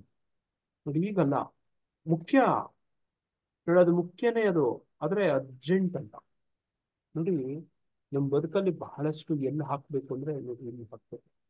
Focus to quadrant 2 ಅಲ್ಲಿ ಬರ್ಬೇಕು ಅಂತ ಮುಂದಿನ ನೋಡಿ ನೋಡಿ ಮುಂದೆ ಹೇಳ್ತಾರೆ, ಮುಂದೆ ಹೇಳ್ತೀವಿ. ನೋಡ್ರಿ ಈ ತರದ್ದು ಅರ್ಜೆಂಟ್ ಅಂಡ್ ನಾಟ್ ಇಂಪಾರ್ಟೆಂಟ್ಗಳನ್ನೆಲ್ಲ ಅವಾಯ್ಡ್ ಮಾಡಬೇಕು. ನೋಡಿ ನಾಟ್ ಇಂಪಾರ್ಟೆಂಟ್ ಆಗಿರೋದನ್ನ ನಾವು ಯಾಕೆ ಮಾಡಬೇಕು ಅಲ್ವಾ? ನೋಡಿ ಇದೇ ಡಿಸ್ಟ್ರಾಕ್ಷನ್ ಎಲ್ಲಿ ಬರುತ್ತೆ ಅಂದ್ರೆ ಇಲ್ಲೇ ಬರುತ್ತೆ. ನೋಡಿ 4ರಲ್ಲಿ ಡಿಸ್ಟ್ರಾಕ್ಷನ್ ನೋಡಿ, ನಾಟ್ ಇಂಪಾರ್ಟೆಂಟ್, ಯಾಕೆ ಅದಕ್ಕೆ ಅರ್ಜೆಂಟ್ ಮಾಡಬೇಕು ಅಲ್ವಾ? ಯಾಕೆ ಅದಕ್ಕೆ ಇಂಪಾರ್ಟೆಂಟೇ ಅಲ್ಲ, ಅರ್ಜೆನ್ಸಿ ಯಾಕೆ ಬೇಕು ನೋಡಿ? ಹಂಗೆ ಇಲ್ಲಿ ನೋಡಿದ್ರೆ ನಾಟ್ ಇಂಪಾರ್ಟೆಂಟ್ ನಾಟ್ ಅರ್ಜೆಂಟ್. ನೋಡಿ ಇಲ್ಲಿ ನೋಡಿದ್ರೆ ಹೈ ಪರ್ಫಾರ್ಮಿಂಗ್ ಆರ್ಗನೈಸೇಷನ್ಸ್ ಪರ್ಸನ್ಸ್ ಎಲ್ಲ ಅವರ ಗಮನವನ್ನ ಎಲ್ಲಿ ಗಮನ ಹೆಚ್ಚು ಕೊಡ್ಬೇಕು ಅಂತಂದ್ರೆ ನೋಡಿ 2ನೇ ಕ್ವಾಡ್ರೆಂಟ್ ಅಲ್ಲಿ ನೋಡಿ 65 to 80% ನೋಡಿ ಈ ಭಾಗದಲ್ಲಿ ನಾವು ನಮ್ಮ ಬದುಕನ್ನ ಹಾಕ್ಬೇಕು. ಯಾವ ಭಾಗದಲ್ಲಿ? ಎಷ್ಟನೇ ಕ್ವಾಡ್ರೆಂಟ್ ಅಲ್ಲಿ? ಎರಡನೇ ಭಾಗ. 2ನೇ ಕ್ವಾಡ್ರೆಂಟ್. ನಾವು ಬದುಕು ಹೆಂಗೆ ನಾವು ಪ್ಲಾನಿಂಗ್ ಮಾಡ್ಕೋಬೇಕಂದ್ರೆ ನಾಟ್ ಅರ್ಜೆಂಟ್ ಆಗೋ ತರನೇ ಪ್ಲಾನಿಂಗ್ ಇಟ್ಕೊಳ್ಳಿ. ನೋಡಿ ನಾವು ವಿಜೇತ ಮಾತಾಜಿಯವರು ನಾಳೆ ಬೆಳಗ್ಗೆ ಎಕ್ಸಾಮ್ ಇದೆ, ಇವತ್ತು ಹಿಂದಿನ ದಿನ ಭಾಗವತಂ ಕ್ಲಾಸ್ ಕೊಡ್ತಾರೆ. ಯಾಕೆ? ಮೊದಲೇ ಚೆನ್ನಾಗಿ ಓದಿ ಇಟ್ಕೊಂಡ್ಬಿಟ್ಟಿದ್ದಾರೆ. ನೋಡಿ ಮೊದಲೇ ಓದಿ ಇಟ್ಕೊಂಡಿರೋ ಕಾರಣಕ್ಕೆ ನೋಡಿ ಅದು ತುಂಬಾ ಅರ್ಜೆಂಟ್ ತರ ಇಟ್ಕೊಳ್ಳಲ್ಲ. ಅವರು ಪ್ಲಾನಿಂಗ್ ಹಂಗಿರುತ್ತೆ, ಐಡಿಯಾ ಹಂಗಿರುತ್ತೆ. ನೋಡಿ ಇಂಪಾರ್ಟೆಂಟೇ ಆದ್ರೆ ಅದು ಆಲ್ರೆಡಿ ಅವ್ರು ಪ್ರಿಪೇರ್ ಆಗ್ಬಿಟ್ಟಿದ್ದಾರೆ. ನೋಡಿ ನಮ್ಮ ಕಸಿನ್ ಮಗ ಒಬ್ಬ ಇದ್ದ, ಆತ ನನಗೆ ಹೇಳ್ತಿದ್ದ, ಮ್ಯಾಥಮೆಟಿಕ್ಸ್ ಎಕ್ಸಾಮ್ ಅವ್ರ ಅಪ್ಪನಿಗೆ ಚಾಲೆಂಜ್ ಮಾಡಿ ಫಿಲಮ್ಗೆ ಹೋಗಿ ಬರೋಣ ಬಾ, ನಾಳೆ ಬೆಳಗ್ಗೆ 100 out of 100 ತಗೋತೀನಿ ನೋಡು ಅಂತ. ಅವನು ಹಂಗೆ ತಗೊಂಡ. ನೋಡಿ ಈಗ MBBS ಮಾಡಿ MD ಮಾಡ್ತಿದ್ದಾನೆ. MD ಮಾಡಿ ಸೂಪರ್ ಸ್ಪೆಷಲೈಸೇಷನ್ ಮಾಡ್ತಿದ್ದಾನೆ. ಅವನು ಹೇಳೋನು, ಅವ್ನು ಯಾಕೆ ಹಂಗೆ ಅಂದ್ರೆ ಪ್ಲಾನಿಂಗ್ ಹಂಗಿತ್ತು. ಮೊದಲೇ ಎಲ್ಲ ಚೆನ್ನಾಗಿ ಓದ್ಕೊಂಡ್ಬಿಡೋದು, ಅರ್ಜೆಂಟ್ ಅನ್ನೋದೇ ಇಲ್ಲ ಅಲ್ಲಿ. ನೋಡಿ ಹಂಗೆ ಬದುಕಲ್ಲಿ ಸಾಧ್ಯವಾದಷ್ಟು ಸೆಕೆಂಡ್ ಪಾಯಿಂಟ್ಗೆ ಇಂಪಾರ್ಟೆನ್ಸ್ ಕೊಡಬೇಕು. ನೋಡಿ ಇದು ಅರ್ಜೆಂಟ್ ಅಂಡ್ ಇಂಪಾರ್ಟೆನ್ಸ್ ಕೆಲವು ಸಂದರ್ಭಗಳಲ್ಲಿ ಬಂದ್ಬಿಡುತ್ತೆ, ನೆಸೆಸಿಟಿ ಹಂಗೆ ಬಂದ್ಬಿಡುತ್ತೆ. ಕಂಪ್ಲೀಟ್ ಆಗಿ ಯಾವ್ದನ್ನ ಅವಾಯ್ಡ್ ಮಾಡಬೇಕು ಅಂದ್ರೆ ನೋಡಿ 4th ಕ್ವಾಡ್ರೆಂಟ್. ನೋಡಿ ಯಾವ್ದು ಅರ್ಜೆಂಟು ಅಲ್ವೋ ಇಂಪಾರ್ಟೆಂಟು ಅಲ್ವೋ ಅನ್ನೋದು. ನೋಡಿ ಬದುಕಲ್ಲಿ ಕೆಲವು ಸತಿ ಅನಿವಾರ್ಯವಾಗಿ ಅರ್ಜೆಂಟ್ ಇರ್ತವೆ, ಕೆಲವು ಇಂಪಾರ್ಟೆಂಟ್ ಇರಲ್ಲ, ಅದು ಒಂದು ಕೆಲವು ಇರ್ತವೆ. ನೋಡಿ ಈ ತರ ನಾವು ಪ್ಲಾನಿಂಗ್ ಮಾಡ್ಕೋಬೇಕು. ನೋಡಿ ಹಂಗೆ ನಮ್ಮ ತಕ್ಷಣದ ಗಮನವನ್ನ ಅಗತ್ಯ ಇರುವಂತ ತುರ್ತು ಕೆಲಸಗಳಿಗೆ ಕೊಡೋದು. ನಮ್ಗೆ ನಿಜವಾಗಿ ಮುಖ್ಯವಾದದ್ದು ಏನಿದೆಯೋ, ನೋಡಿ ನಮ್ಗೆ ಅತ್ಯಂತ ತೃಪ್ತಿಪಡಿಸುವಂಥದ್ದು ಪ್ರಮುಖ ಕೆಲಸಗಳು ಏನಿದೆಯೋ ಅದನ್ನ ಮಾಡು. ಅದು ಹೇಗೆ ಅಂದ್ರೆ ನೋಡಿ ಈ ಚಿತ್ರ ನೋಡಿ ಇಲ್ಲಿ ನೀವೇನ್ ನೋಡ್ತಿದ್ದೀರಿ, ಒಂದು ಜಗ್ ನೋಡ್ತಿದ್ದೀರಿ, ನೋಡ್ಕೊಳ್ಳಿ ಹಂಗೆ ಗಮನ ಕೇರ್ಫುಲ್ ಆಗಿ ನೋಡಿ. ಇದಕ್ಕೆ ಮೊದಲು ಏನ್ ಹಾಕಿದ್ರು ಮಾತಾಜಿ, ಏನ್ ಹಾಕಿದ್ರು? ಕಲ್ಲುಗಳು, ದೊಡ್ಡ ದೊಡ್ಡ ಕಲ್ಲುಗಳನ್ನ ಹಾಕಿದ್ದಾರೆ, ಹಂಗೆ ನೋಡ್ಕೊಳ್ಳಿ. ನೆಕ್ಸ್ಟ್ ಏನ್ ಹಾಕಿದ್ರು? ದೊಡ್ಡ ದೊಡ್ಡ ಕಲ್ಲುಗಳು ಹಾಕಿದ್ಮೇಲೆ ನೀರ್ ಬರುತ್ತೆ. ಹಾ ನೋಡಿ, ಸಣ್ಣ ಸಣ್ಣ ಜಲ್ಲಿ ಕಲ್ಲುಗಳು ಹಾಕಿದ್ರು. ಮೂರನೇದು ಏನ್ ಹಾಕಿದ್ರು?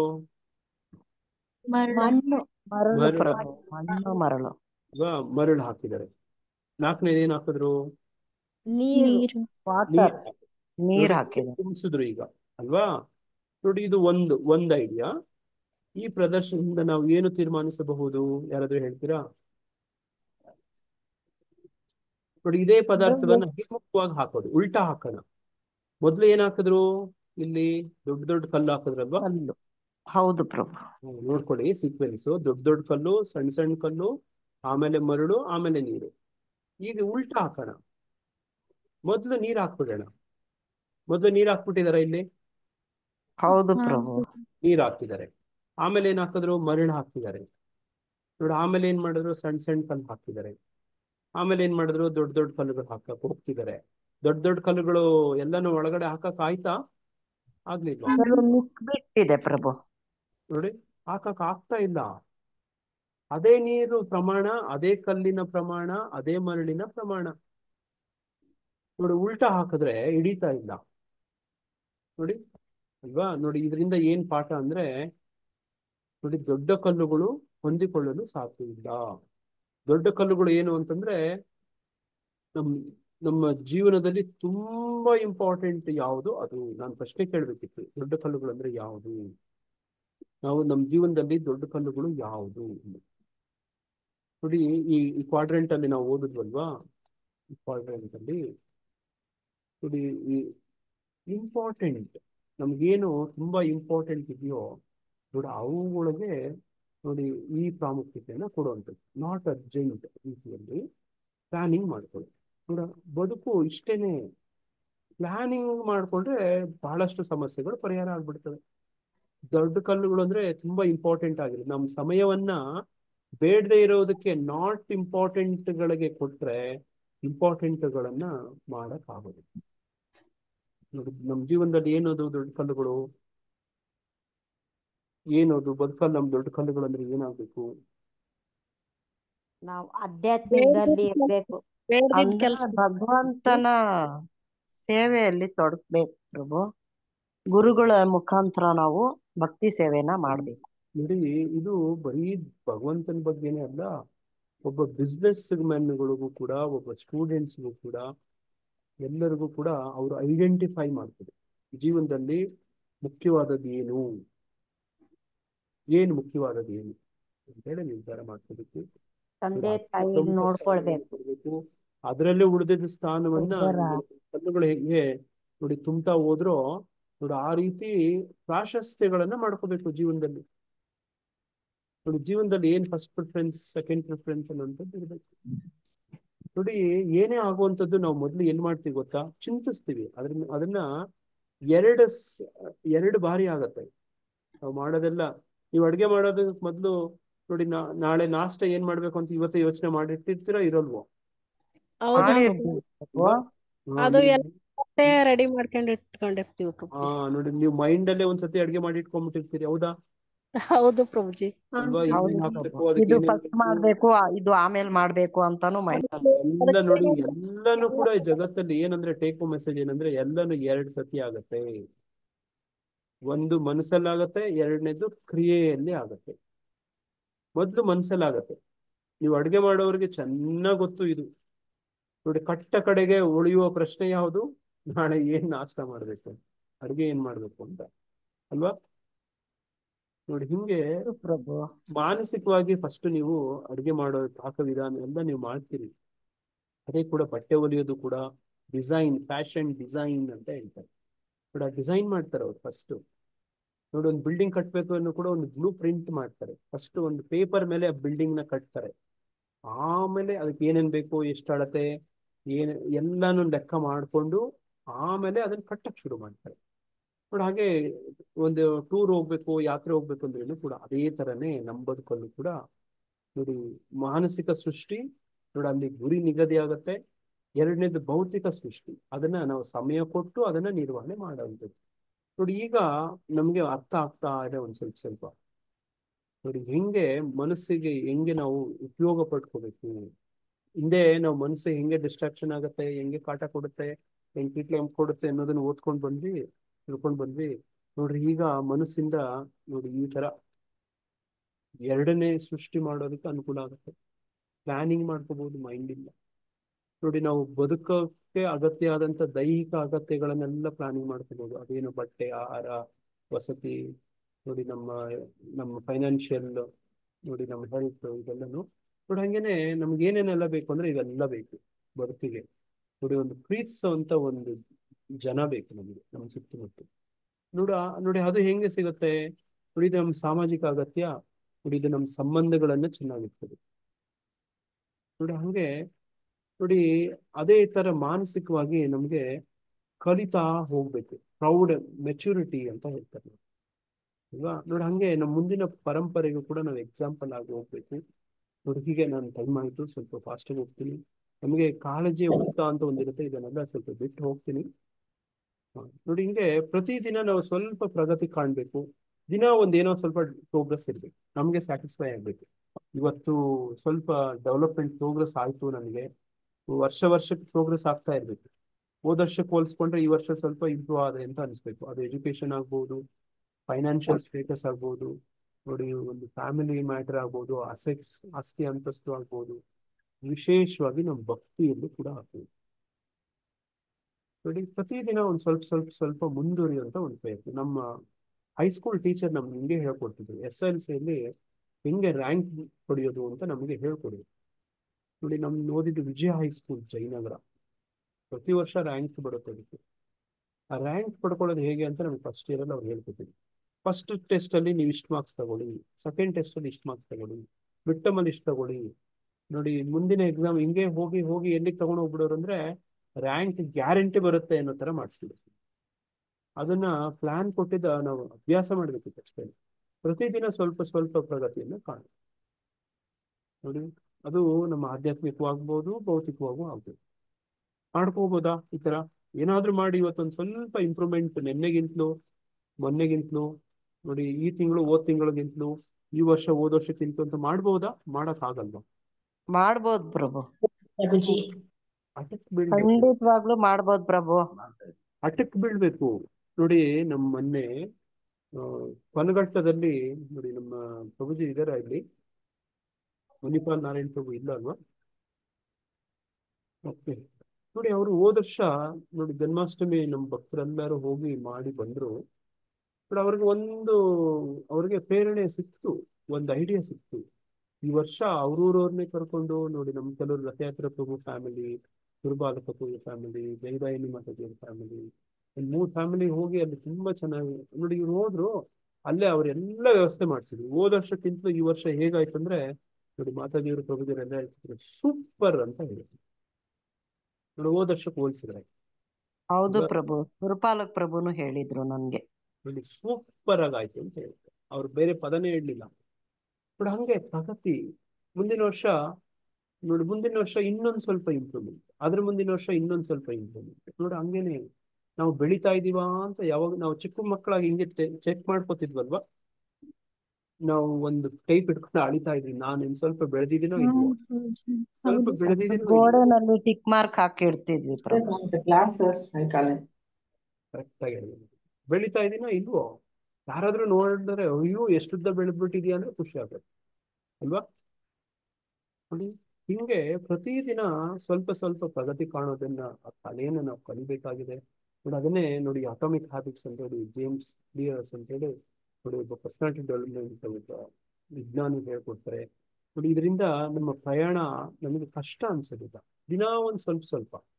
ನೋಡಿ ನೀವೇನೇ ಉಂಡಿಲ್ಲೇ ಸ್ವಲ್ಪ ಸ್ವಲ್ಪನೇ ಹಾಕೊಂಡು ಹೋದ್ರೆ ನೋಡಿ ಹನಿ ಹನಿ ಕೂಡಿದರೆ ಹಳ್ಳ ಅಲ್ಲ, ತೆನೆ ತೆನೆ ಕೂಡಿದರೆ ರಾಶಿ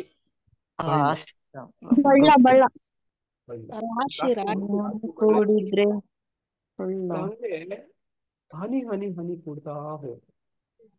ಪ್ರತಿದಿನ ಆ ತರದ್ದು ಏನಾದ್ರೂ ನಮ್ಮ ಆಧ್ಯಾತ್ಮಿಕ ಬದುಕಾಗ್ಬೋದು, ಪ್ರಾಪಂಚಿಕದ್ದು ಆಗ್ಬೋದು. ಇದು ಗೆಲ್ಲುವ ಕಲೆ ಅಂತ ಹೇಳ್ತಾರೆ. ಅರ್ಥ ಆಯ್ತಾನ ಹೇಳೋದು? ಗೆಲ್ಲುವ ಕಲೆ, ಆರ್ಟ್ ಆಫ್ ವಿನ್ನಿಂಗ್. ನೋಡಿ ಇದು ಆರ್ಟ್ ಆಫ್ ವಿನ್ನಿಂಗ್ ಆಕ್ಚುಲಿ. ನೋಡಿ ಈ ಚಿತ್ರದಲ್ಲಿ ತಾವೇನ್ ಕಾಣ್ತಿದ್ದೀರಿ, ಇದು ನೋಡಿ ಏನ್ ಹೇಳ್ಬಹುದು? ನೋಡಿ ಈ ಗಾಳಿಪಟ ಇದೆಯಲ್ಲ, ಅದನ್ನ ನೀವು ಬಿಟ್ರೆ ನೋಡಿ ಅದು ದಾರ ಕಟ್ಟಿಟ್ಕೊಂಡಿದ್ದಷ್ಟು ದಿನ ನೋಡಿ ಅದು ಡಿಸ್ಟ್ರಾಕ್ಷನ್ ಆಗಲ್ಲ, ಒಂದು ಕಂಟ್ರೋಲ್ ಅಲ್ಲಿ ಇರುತ್ತೆ. ಚಿತ್ರದಲ್ಲಿ ಕಾಣ್ತಿದ್ಯಾ? ಕಾಣ್ತಾ ಇದೆ ಪ್ರಭು. ಆ ಹಗ್ಗ ತುಂಡಾಗು ಹೋಗುತ್ತೋ ನೋಡಿ, ಅದು ಡಿಸ್ಟ್ರಕ್ಷನ್ ಆಗಿ ಡೈವರ್ಟ್ ಆಗಿ ಫ್ರೀ ಆಗುತ್ತೆ, ಇಂಡಿಪೆಂಡೆನ್ಸ್ ಸಿಗುತ್ತೆ. ಆ ಗಾಳಿಪಟಕ್ಕೆ ಇಂಡಿಪೆಂಡೆನ್ಸ್ ಸಿಗುತ್ತೆ, ಆದ್ರೆ ಎಲ್ಲೋ ಹೋಗಿ ಬಿದ್ದೋಗುತ್ತೆ. ಅರ್ಥ ಆಗ್ತಿದ್ಯಾ? ನೋಡಿ ನಮ್ಮ ಬದುಕು ಕೂಡ ಹಿಂಗೇನೆ. ನೋಡಿ ನಮ್ಮ ಹಿರಿಯ ಭಕ್ತರು, ಗುರುಗಳು, ಕೃಷ್ಣ, ನೋಡಿ ಇವ್ರ ಕೈಯಲ್ಲಿ ನಮ್ಮ ಗಾಳಿಪಟ ಈ ತರ ಇರ್ಬೇಕು. ನಮ್ಮ ಮೈಂಡ್ ಕೂಡ, ನಮ್ಮ ಮನಸ್ಸು ನೋಡಿ ಯಾವುದೋ ಹೆಂಗೆಂಗೋ ಡಿಸ್ಟ್ರಾಕ್ಷನ್ ಆಗಿ ಎಲ್ಲೆಲ್ಲೋ ಹೋಗ್ತಿರುತ್ತೆ. ನಾವು ಅನ್ಕೋತೀವಿ ಇವ್ರು ನಮ್ಮನ್ನು ಬಿಟ್ಬಿಡ್ಲಿ, ಬಿಡುಗಡೆ ಮಾಡ್ಲಿ, ಇವರಿಂದ ನಾವು ದೂರ ಆಗ್ಬಿಡೋಣ, ನೋಡಿ ಇವರಿಂದ ಡಿಸ್ಕನೆಕ್ಟ್ ಆಗ್ಬಿಡೋಣ, ನೋಡಿ ಅವಾಗ ನಮ್ಗೆ ಫ್ರೀಡಮ್ ಸಿಗುತ್ತೆ. ನೋಡಿ ವಿಶೇಷವಾಗಿ ಯೌವನಾವಸ್ಥೆಯಲ್ಲಿ ಈ ತರ ಅನ್ಸುತ್ತೆ. ನಮ್ಮ ಪೇರೆಂಟ್ಸ್ ತುಂಬಾ ನಮ್ಮನ್ನ ಕಟ್ಟಾಕಿಡ್ತಿದ್ದಾರೆ, ಕಂಟ್ರೋಲ್ ಮಾಡ್ತಿದ್ದಾರೆ ಅನ್ಸುತ್ತಾ? ಫ್ರೀ ಇಂಡಿಪೆಂಡೆಂಟ್ ಆಗಿ ಬಿಡ್ತಾ ಇಲ್ಲ. ನೋಡಿ ನಾವು ಫ್ರೀಡಮ್ ಬಯಸ್ತೀವಿ. ನಮ್ಮ ಮನೆಯಲ್ಲಿ ನಮ್ಮ ತಾತ ಅಜ್ಜಿ ನೋಡಿ, ಅಪ್ಪ ಅಮ್ಮ ನೋಡಿ ಇವೆಲ್ಲ ನಮ್ಮನ್ನು ನೋಡಿ, ಲೈಫ್ ಅಂದ್ರೆ ಹಿಂಗಿರುತ್ತೆ. ಯಾವಾಗ ಗಾಳಿಪಟ ನೋಡಿ ದಾರ ತಪ್ಪಿ ಹೋಗುತ್ತೋ ನೋಡಿ, ಅದು ಕಂಪ್ಲೀಟ್ಲಿ ಡಿಸ್ಟ್ರಾಕ್ಟ್ ಆಗಿ ಎಲ್ಲೋ ಹೋಗಿ ಬಿದ್ದೋಗ್ಬಿಡುತ್ತೆ ನೋಡಿ. ಹಂಗೆ ಇದು ತುಂಬಾ ಮುಖ್ಯವಾದಂತ ಇದು ಅಂತ ನಾನು ಭಾವಿಸ್ತೇನೆ ನೋಡಿ. ಹಂಗೆ ಏನ್ ಮಾಡ್ಬೇಕಂದ್ರೆ keep com and always plan for unplanned. ನೋಡಿ ನಾವು ಕೆಲವು ಸತಿ ಅನ್ಪ್ಲಾನ್ಡ್ ನಾವು ಬಯಸಿದ್ದೇ ಆಗತ್ತಾ? ಯಾವತ್ತು ಬಯಸಿದ್ದೇ ಇಲ್ಲ ಪ್ರಭು ಅಲ್ವಾ? ಅನ್ಪ್ಲಾನ್ಡ್ಗೂ ಕೂಡ ನಾವು ರೆಡಿ ಆಗಿರ್ಬೇಕು ಅಲ್ವಾ? ನೋಡಿ ಅದಕ್ಕೂ ಕೂಡ ಎಚ್ಚರಿಕೆಯಿಂದ ಇರಬೇಕು. ನೋಡಿ plan A, plan B, plan C, plan D ಅಂತ ಇರಬೇಕು ನೋಡಿ ಬದುಕಲ್ಲಿ. ನೋಡಿ ನಾನು ಕೊನೆ ಲಾಸ್ಟ್ ಒಂದು ಕತೆ ಹೇಳಿ ಇಲ್ಲಿ ರಾಮಕೃಷ್ಣನಿ 8:30 ಆಗೋಗಿದೆ ನೋಡಿ. ಡಿಸ್ಟ್ರಾಕ್ಷನ್ ಹೆಂಗೆ ಎಷ್ಟು ಮುಖ್ಯ ನೋಡಿ, ಅದನ್ನು ತಡ್ಕೊಳ್ಳುವಂಥದ್ದು ಅಂತ ನೋಡಿ. ಹೈದರಾಬಾದ್ ನವಾಬ ಗೊತ್ತು ನಿಮಗೆ ಅಲ್ವಾ? ಹೈದರಾಬಾದಿನ ನಿಜಾಮ, ಅವನು ಆಗಿನ ಕಾಲದಲ್ಲಿದ್ದಂಥ ದೊಡ್ಡ ಶ್ರೀಮಂತ, ಈ ವಿಶ್ವದಲ್ಲೇ ಅತ್ಯಂತ ಶ್ರೀಮಂತರಲ್ಲಿ ಆತವನೇ ಮುಖ್ಯ ನೋಡಿ. ಆತನು ಇಲ್ಲಿ ನೀವು ಕಾಣ್ತಿರೋಂಥ ಈತ ಪುಣ್ಯಾತ್ಮ ಮದನ್ ಮೋಹನ್ ಮಾಳವೀಯ ನೋಡಿ. ಬನಾರಸ್ ಹಿಂದೂ ಯೂನಿವರ್ಸಿಟಿ ಕಾಶಿಯಲ್ಲಿದೆಯಲ್ಲ ನೋಡಿ, ಅದನ್ನ ಸಂಸ್ಥಾಪಕ ನೋಡಿ. ಇವರು ಸ್ವತಂತ್ರ ಹೋರಾಟಗಾರರು ಹೌದು. ಆ ಸಂದರ್ಭದಲ್ಲಿ ಅವ್ರಿಗೆ ಅನ್ಸುತ್ತೆ ಈ ಬ್ರಿಟಿಷರು ಸ್ಥಾಪಿಸುವಂತ ಕಾಲೇಜು ಯೂನಿವರ್ಸಿಟಿಗಳಲ್ಲಿ ನಮ್ಮ ಭಾರತೀಯರಿಗೆ ಸಿಗೋದಿಲ್ಲ, ನಾವೇ ಒಂದು ಬನಾರಸ್ ಹಿಂದೂ ಯೂನಿವರ್ಸಿಟಿ ಕಟ್ಟೋಣ ಅಂತ ಹೇಳಿ ನೋಡಿ ಅವರು ಪ್ಲಾನ್ ಮಾಡ್ತಾರೆ. ನಮ್ಮ ಮೈಸೂರು ಮಹಾರಾಜರು ಕೇಳ್ತಾರೆ, ಮೈಸೂರು ಮಹಾರಾಜರು ಯಥೇಚ್ಛವಾಗಿ ಒಳ್ಳೆ ದಾನ ಕೊಡ್ತಾರೆ, ಅವರೇ ಅಲ್ಲಿ ಚಾನ್ಸಲರ್ ಕೂಡ ಆಗ್ತಾರೆ ಅಲ್ಲಿ ನೋಡಿ. ಮೈಸೂರು ಮಹಾರಾಜರು ತುಂಬಾ ದೇಣಿಗೆ ಕೊಟ್ಟರು. ಅವರು ಇದೇ ತರ ಮಹಾರಾಜರುಗಳ ಹತ್ರ ಎಲ್ಲ ಕೇಳಿ ದೇಣಿಗೆಯನ್ನ ಹೋಗ್ತಾ ಇದ್ರು ನೋಡಿ. ಈತ ಜಗತ್ತಿಗೆ ಶ್ರೀಮಂತ, ಯಾರು?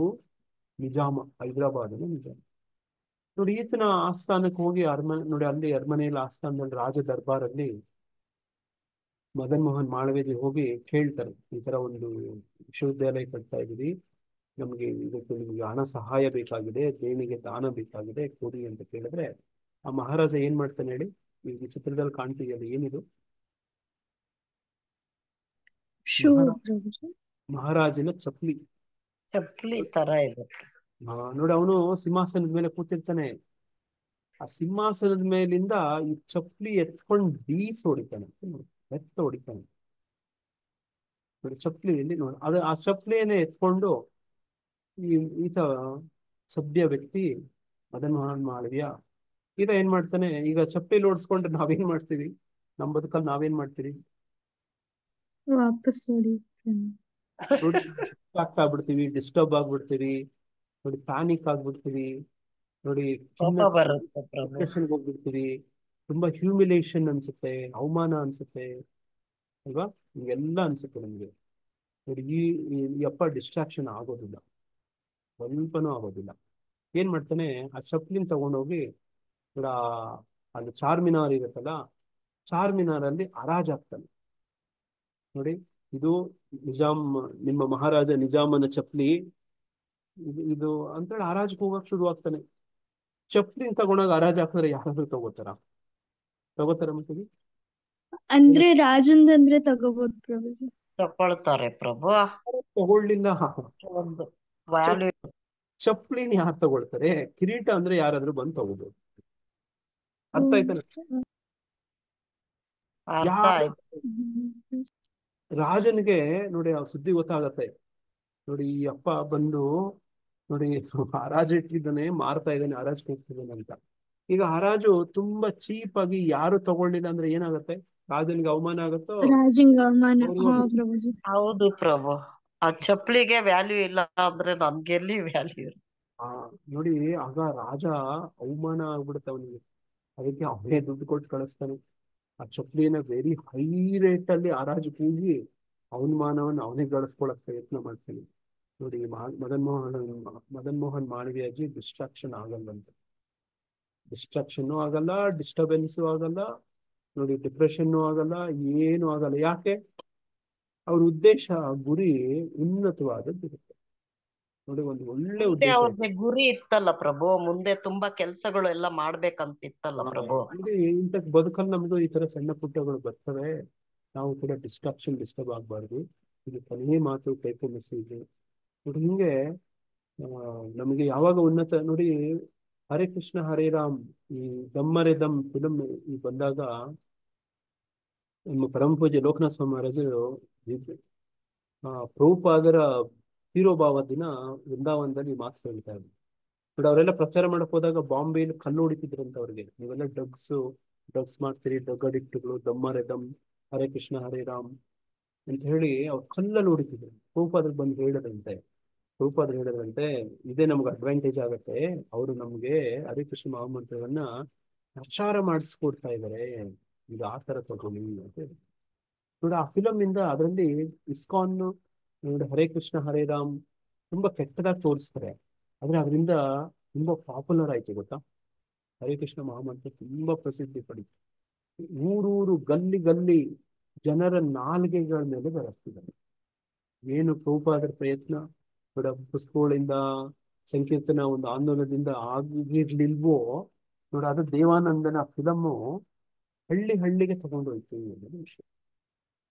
ಹೀಗೆ ಬದುಕಲ್ಲಿ ಹಿಂಗಿರ್ತವೆ. ಹರೇ ಕೃಷ್ಣ. ತಾವೆಲ್ಲರೂ ಬಹಳಷ್ಟು ಸಮಯವನ್ನ ಕೊಟ್ಟು ಇಷ್ಟು ಕೇಳಿದ್ದೀರಿ. ಎಲ್ಲರಿಗೂ ಧನ್ಯವಾದಗಳು. ಆಚಾಕಲ್ಪತರುಶ್ಚ ಕೃಪಾ ಸಿಂಧುಭ್ಯೋ ಪತಿತಾನಾಂ ಪಾವನೇಭ್ಯೋ ವೈಷ್ಣವೇಭ್ಯೋ ನಮೋ ನಮಃ. ಅನಂತ ಕೋಟಿ ವೈಷ್ಣವವೃಂದಕ್ಕೆ ಶ್ರೀ ಪ್ರಭುಪಾದಿಗೆ ಸಮವೇತ ಭಕ್ತರಿಗೆ ಹರೇ ಕೃಷ್ಣ ಮಹಾಮಂತ್ರಕ್ಕೆ. ಹರೇ ಕೃಷ್ಣ ಕೃಷ್ಣ ಕೃಷ್ಣ ಹರೇ ಹರೇ, ಹರೇ ರಾಮ ಹರೇ ಹರೇ ಕೃಷ್ಣ. ಎಲ್ಲರಿಗೂ ಧನ್ಯ ಪ್ರಣಾಮಗಳು. ದಂಡೋತ್ ಪ್ರಣಾಮ್ ಪ್ರಭು. ಆ ತರ ಎಲ್ಲ ಪಿಕ್ಚರ್ ಎಲ್ಲ ತೋರಿಸಿ ನಮ್ಗೆ ಅರ್ಥ ಆಗೋ ತರ ಹೇಳಿದ್ದೀರಾ ಪ್ರಭು. ತುಂಬಾ ಧನ್ಯವಾದಗಳು. ಹರೇ ಕೃಷ್ಣ ಮುಂದಿನ ವಾರ ಒಂದು ವಿಶೇಷವಾದಂಥದ್ದು ನೋಡಿ, ನಾವು ಪ್ಲಾನ್ ಮಾಡ್ತಿದ್ದೀವಿ.